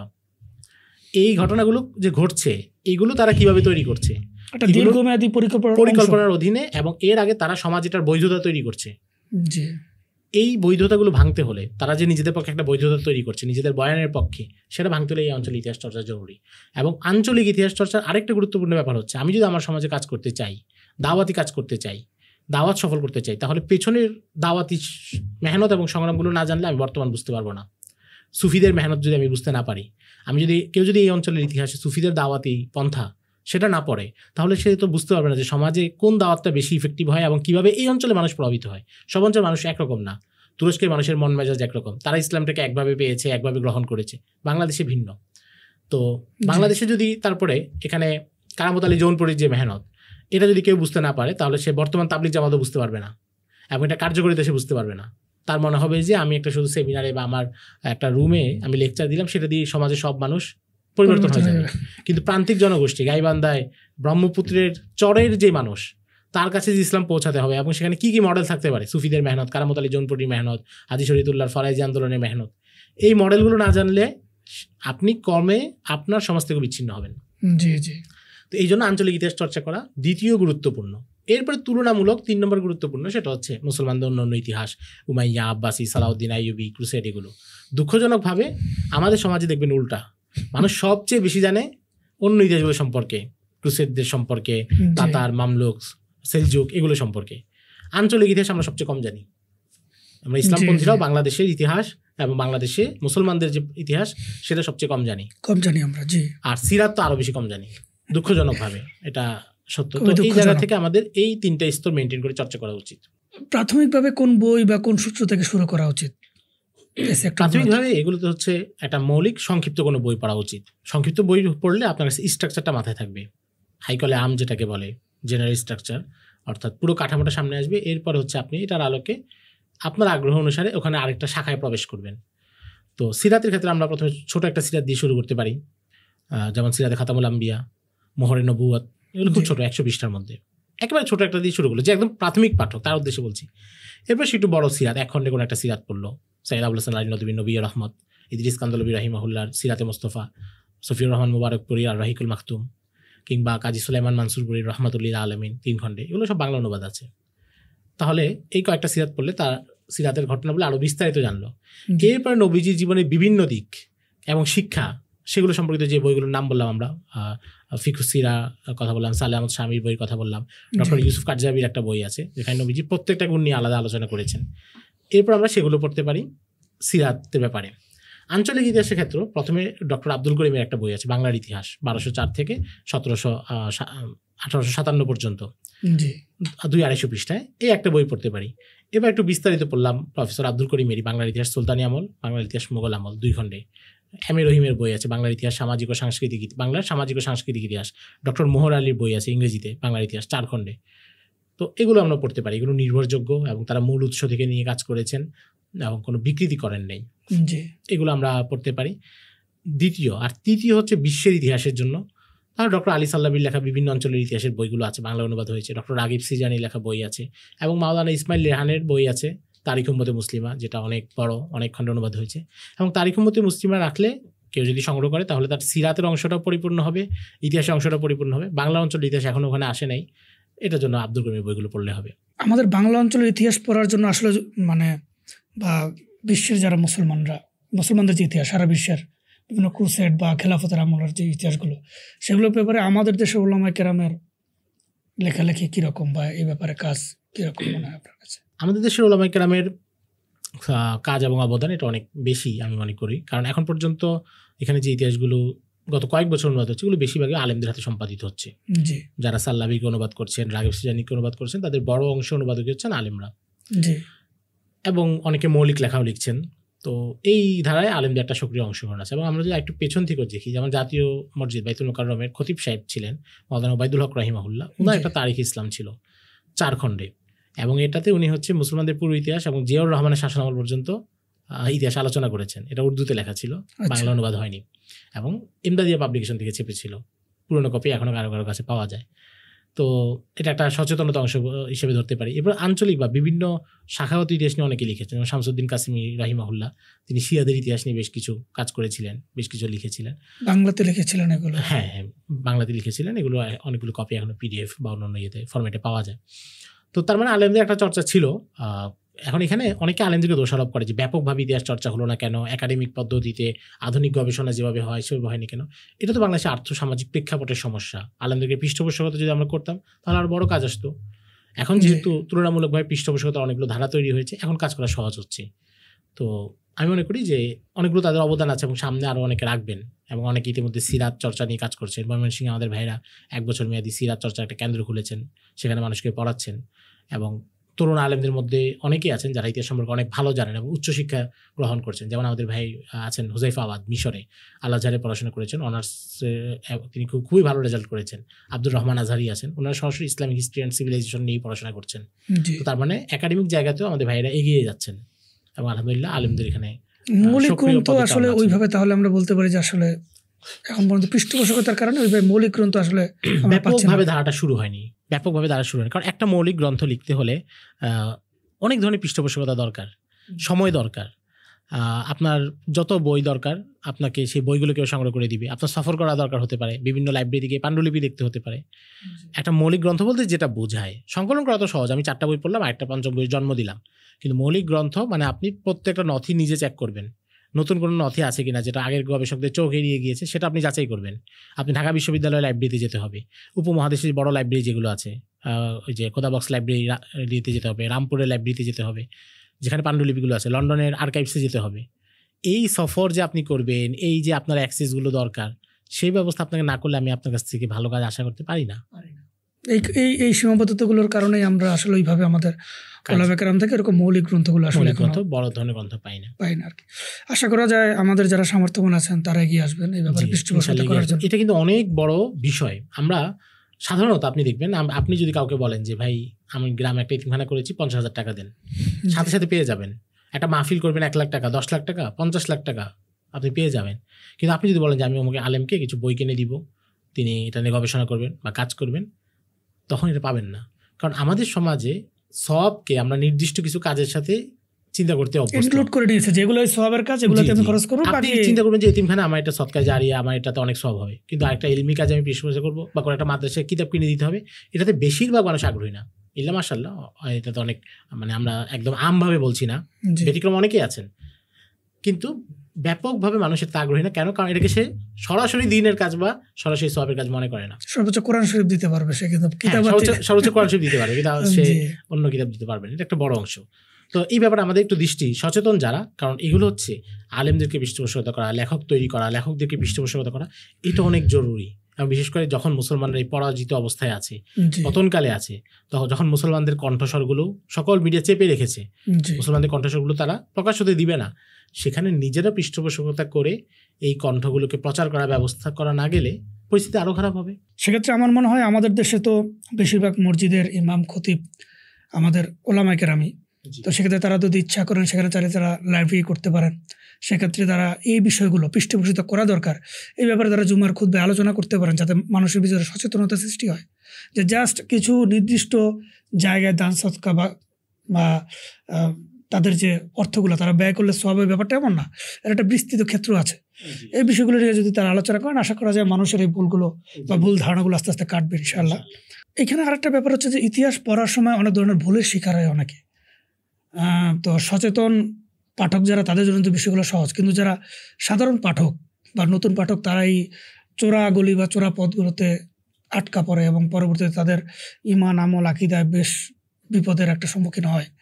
তো এই ক্ষেত্রে এই ভুলগুলো এড়িয়ে বা এই ভুলগুলো তার কীভাবে এড়িয়ে চলবেন?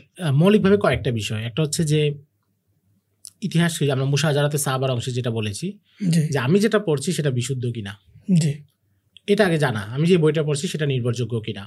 দ্বিতীয় বিষয় হচ্ছে আমার বইটা নির্ভরযোগ্য, আমি যেটা পড়লাম সেটাও ঠিক আছে, সহি বিশুদ্ধ, কিন্তু এখান থেকে আমি যেটা বুঝতে পারছি সেটা সঠিক কিনা।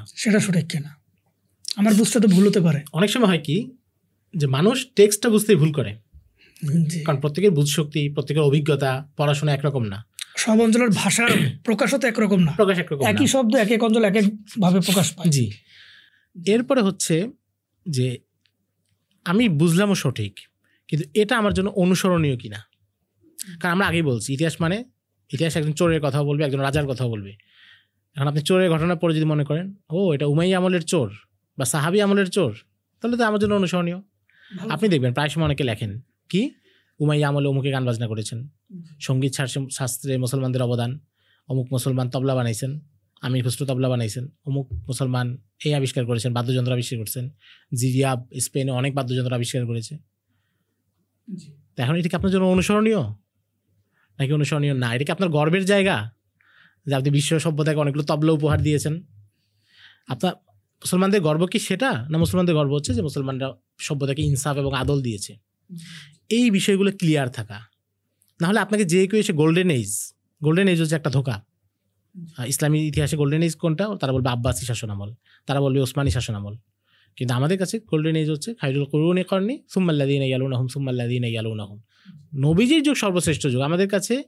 এরপরে বস্তুগত উন্নতি যতই হোক, মুসলমানরা আলহামরা প্রাসাদ নির্মাণ করেছে, তাজমহল নির্মাণ করেছে, কুব্বাতুল ইসলাম মসজিদ নির্মাণ করেছে, মুঘলরা বহু স্থাপনা করেছে, ওসমানীরা করেছে, কিন্তু এই স্থাপনার চাইতে নবীজির মদিনা, যেখানে মাটির মসজিদ ছিল, সেটা মুসলমানদের কাছে, মুসলমানদের আকীদা সবচেয়ে বেশি উত্তম না?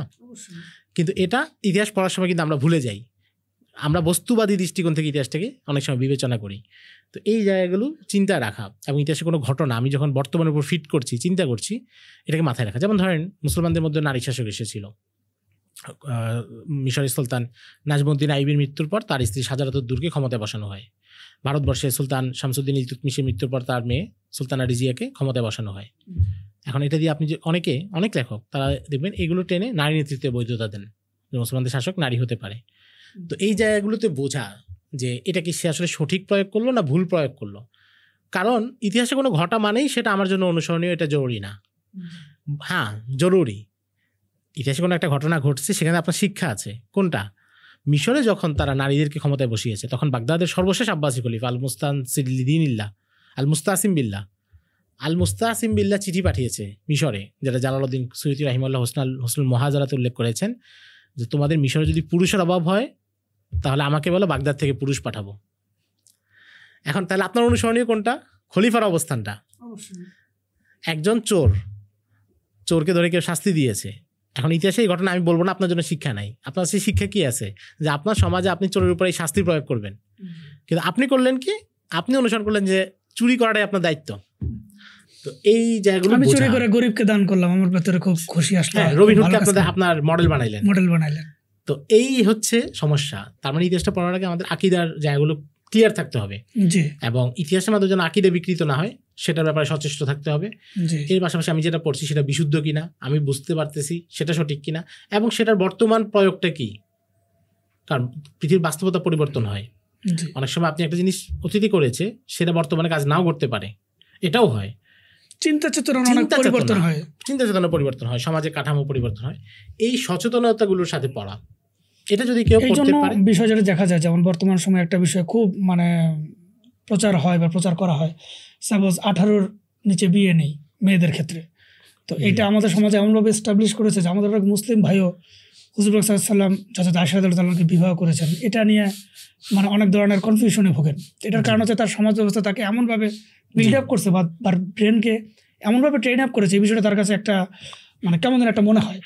তো এটা হলো মূল বিষয়। আসলে যখন সে ইতিহাস বা যে কোনো বিষয় নিয়ে পড়াশোনা বা জানাশোনা করবে, তখন ওই বিষয়ে যিনি অভিজ্ঞ বা ওই বিষয়ে ওই চোরা পথগুলো যিনি অতিক্রম করেছেন তার আন্ডারে থেকে বা তার তত্ত্বাবধান থেকে পড়াশোনা করা, না হলে এর মাধ্যমে উল্টো সে এফেক্টেড হতে পারে। Affected হবে, এবং তাকে সচেতন থাকতে হবে, জি জি সচেতনতার সাথে যে আমি যেটা নিচ্ছি। কারণ আমাদের যুগে আমরা আছি আধুনিক জাতি রাষ্ট্রের কাঠামোতে, জি আর তারা ছিলেন ইসলামী শরিয়ার অধীনে। জি উভয় বাস্তবতা এক না, এক না। তাদের লেখা, তাদের বক্তব্য, আমাদেরটা আলাদা। এই যে বর্তমান যে পরিবর্তিত হয়েছে, এটা যদি আপনি মাথায় না রাখেন এবং অতীতের বাস্তবতাও না বুঝেন, তাহলে ইতিহাসের ছোট ছোট বিষয় এনে আপনি ঝগড়া করবেন এবং অন্যদেরকে অপবাদ দিবেন। যেমন বাংলাদেশে একটা খুব বিখ্যাত বক্তব্য আছে, এটা প্রায় সময় লোকজন বলে কি, ওসমানী আমলে একজন আলেম 15টা জ্ঞান জানতেন, 15টা বিজ্ঞান জানতেন, মসজিদের ইমাম খতিব হতে হলে এটা লাগতো, আর আজকের আলেমরা সেটা জানে না। এটা বলে তারা বর্তমান আলেমদেরকে কি করেন, ছোট করেন, আঘাত করেন এবং তীব্র ভাষায় বলেন। বেশ কয়েকজনের বক্তব্য গত কয়েক বছর ভাইরাল হয়েছে। এর ব্যাপার হলো ইতিহাসের অসম্পূর্ণ পাঠ এবং বর্তমানকে না বোঝা। প্রথম বিষয় হচ্ছে, আপনি এই কথা বলছেন, তাহলে আপনি এই স্বীকার কেন করছেন না যে ওসমানী আমলে রাষ্ট্র আলেমদেরকে যে পৃষ্ঠপোষকতা করতো, রাষ্ট্র আলেমদের জন্য যে শিক্ষা ব্যবস্থা প্রণয়ন করেছে, আধুনিক রাষ্ট্র কেন সেটা করছে না?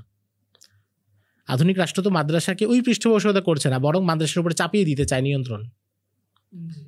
মুসলিম শাসকরা যখন মাদ্রাসাকে পৃষ্ঠপোষকতা করেছেন, মাদ্রাসার নিয়ন্ত্রণ চাপান নাই, তার সিলেবাসে হাত দেন নাই। আবু হানিফা তার মাদ্রাসায় কি পড়াবেন, আবু হানিফা স্বাধীন ছিলেন। ইমাম আহমদ ইবনে হাম্বল তার মাদ্রাসায় কি পড়াবেন, তিনি স্বাধীন ছিলেন। নিজামুল মুলকের জামে নিজামিয়াতে কি পড়াবেন, সেটা কোনো সেলজুক সরকার তারা বাধা দেয়নি, স্বাধীন ছিল এবং সরকার পৃষ্ঠপোষকতা করেছে। পৃষ্ঠপোষকতা করেছে। আপনি পৃষ্ঠপোষকতাও করছেন না, কিন্তু নিয়ন্ত্রণ করতে যাচ্ছেন। অর্থাৎ আপনি হচ্ছেন এমন গরু যে দুধ দেয় না কিন্তু লাথি দেয়। এটা হচ্ছে প্রথম বাস্তবতা। দ্বিতীয় বাস্তবতা হচ্ছে, আপনি যখন বলছেন যে ওসমানী আমলে একজন 15টা জ্ঞান জানতেন, বিজ্ঞান জানতেন, তখন আপনি এই বাস্তবতা মাথায় রাখছেন না যে ওসমানী আমলে 500 বছর আগে বিজ্ঞান আজকের জায়গায় ছিল না। বিজ্ঞানের তখন শাখা ছিল কম, এবং একটা শাখা আতুরগড়, বিজ্ঞান মাত্র বিকশিত হচ্ছে, এবং আপনি 2টা বা 3টা বই পড়ে একটা বিজ্ঞান আয়ত্ত করে ফেলতে পারতেন। তখনকার যে বিজ্ঞান ছিল সেটা কি আজকের মতো এত বড় ছিল? আজকে তো খোদ পদার্থবিজ্ঞানের ভিতরে আরও শত শত শাখা তৈরি হয়ে গিয়েছে, এক অর্থনীতির ভিতরে আরও ছোট ছোট শাখা তৈরি হয়েছে। এবং আজকের পৃথিবীতে কেউ যখন পণ্ডিত হয়, তখন সে ওই ছোট শাখার কোনো একটা শাখায় অভিজ্ঞ হয়। আজকের পৃথিবীতে যিনি পদার্থবিজ্ঞানী, তিনি কিন্তু পুরো পদার্থবিদ্যার উপরে বিজ্ঞানী না, পদার্থবিদ্যার কোনো একটা ছোট শাখার উপরে। অর্থনীতিবিদ ছোট কোনো একটা শাখার উপরে, কারণ জ্ঞানগুলো এখন অনেক বিস্তৃত হয়েছে। ফলে ওসমানী আমলের একজন আলেম যখন 15টা জ্ঞান জানতেন, এটা আধুনিক কালের একজন ব্যক্তি যেমন কোনো জ্ঞান জানেন এমন না। এটা প্রাথমিক কিছু আলাপ ছিল, প্রাথমিক কিছু জানাশোনা ছিল। তো ফলে ওইটাকে এনে এখানে ফিট করা এবং ওই ধরনের দক্ষতা চাওয়া, এটা হচ্ছে এক ধরনের অসততা, যদি কেউ ইচ্ছাকৃতভাবে করে, আর না হলে তার ইতিহাস পাঠের অসম্পূর্ণতা আছে। সেক্ষেত্রে আমরা তাদেরকে অনুরোধ করব যে তারা যেন ইতিহাসের পূর্ণাঙ্গ পাঠ পড়ে এবং অনুধাবন করে বিষয়গুলো, ইনশাআল্লাহ। আচ্ছা, সিরাত অধ্যয়ন, এটা তো আমাদের জন্য খুবই গুরুত্বপূর্ণ। তো একে আমরা কিভাবে আমাদের জীবনের অংশ বানাতে পারি? সিরাতকে আমরা নিজেদের জীবনের অংশ বানাতে পারি, যেখানে একটা হচ্ছে এটাকে নিয়মিত পাঠ করা, সিরাতের সাথে জীবন যাপন করা। জি, সিরাত হচ্ছে আপনার চিন্তায়, আপনার সচেতনতায়, সবকিছু সিরাত কেন্দ্রিক, আমল সবকিছু যেন সবকিছু। জি জি। কারণ মানুষ যেই জিনিসটা বারবার দেখে, যেই জিনিসটা বারবার শুনে, সেটা দ্বারা তার আচরণ পরিবর্তিত হয়। জি। ধরুন একজন ইউটিউবার, সে যে কোনো কন্টেন্ট তৈরি করতে গিয়ে গালি দেয়, হয়তো কিছুটা বুদ্ধিভিত্তিকভাবে বা আকর্ষণীয় করে। তো এখন আরেকজন ব্যক্তি যে নিয়মিত ইউটিউবার আলোচনা শুনবে, তার কথাতে কিন্তু গালি চলে আসবে, যে ওই ট্রেন্ডটা সে অবচেতন মনে চলে আসবে। এটা স্বাভাবিক, এবং এটা কিন্তু প্রকাশ আমরা দেখি।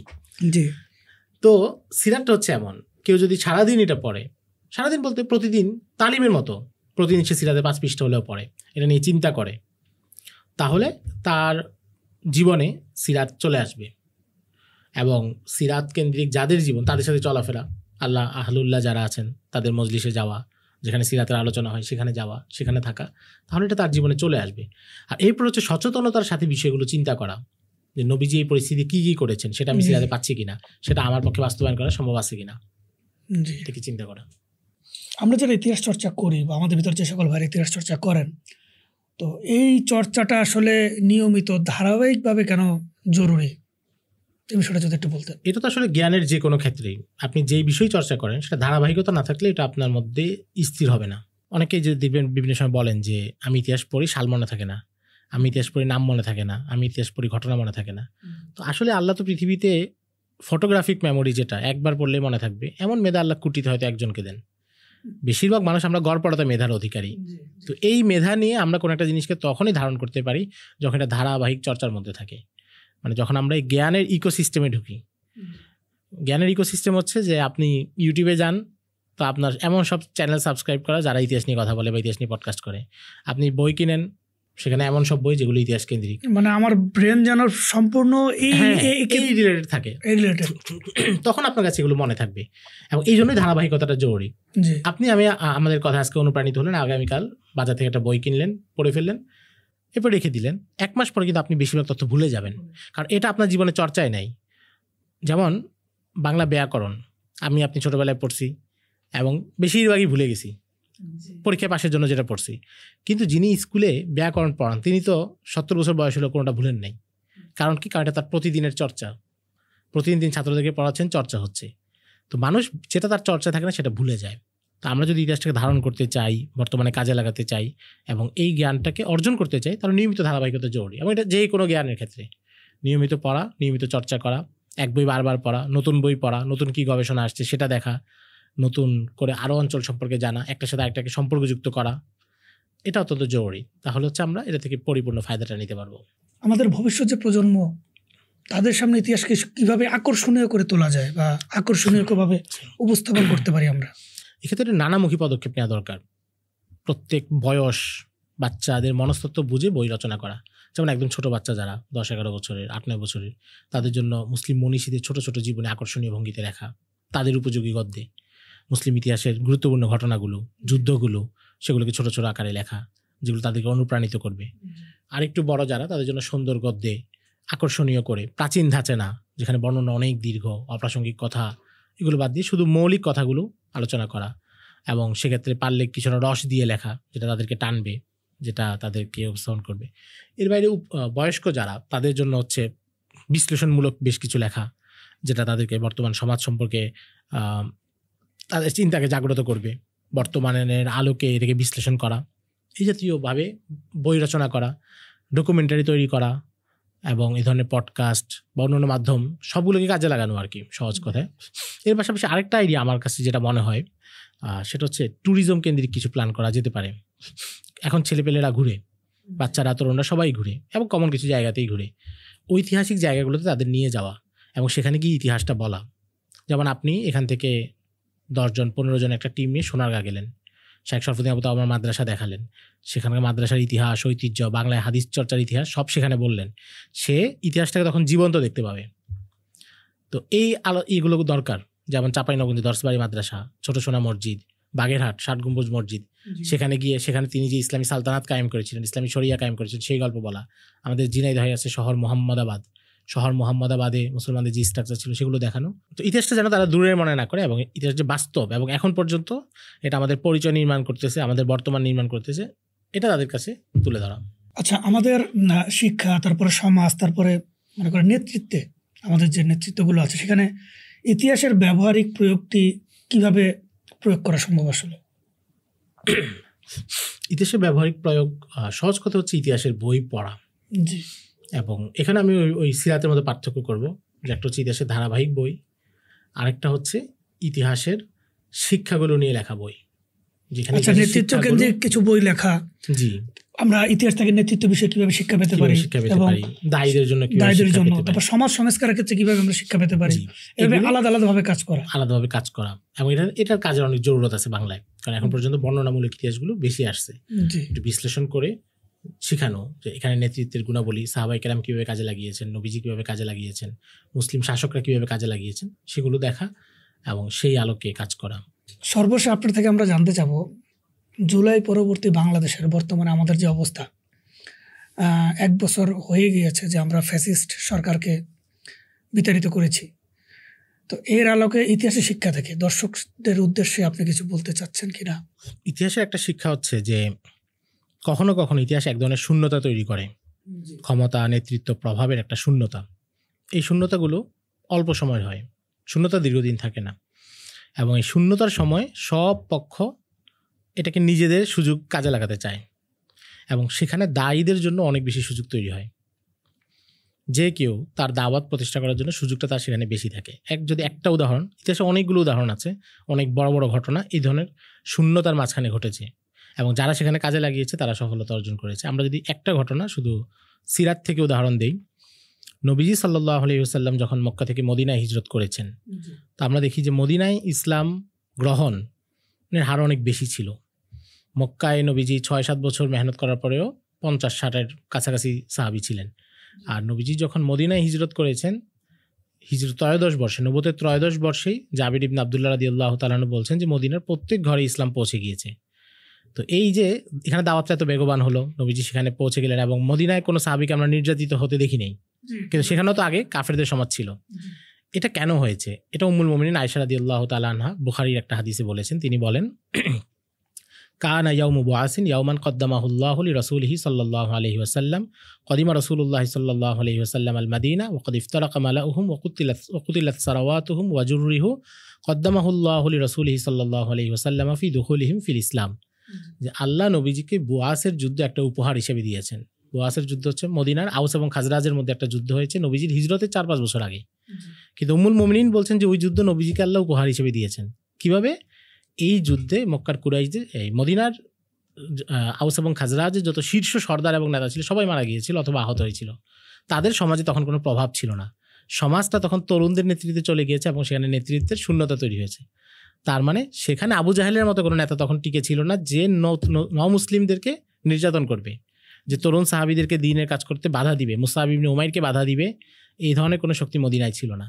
এবং এই যে শূন্যতা এবং গ্যাপ, সেটা সাহাবায়ে কেরাম সর্বোচ্চ ব্যবহার করেছেন, নবীজি সর্বোচ্চ ব্যবহার করেছেন। 2 বছরের মেহনতে পুরো মদিনা প্রস্তুত হয়ে গিয়েছে, নবীজি এখানে হিজরত করেছেন এবং ইসলামী সমাজ প্রতিষ্ঠা করেছেন।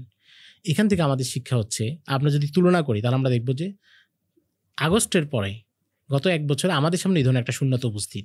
বহু দিনের কাজ এখন করা যাচ্ছে যেটা আগে করা যেত না।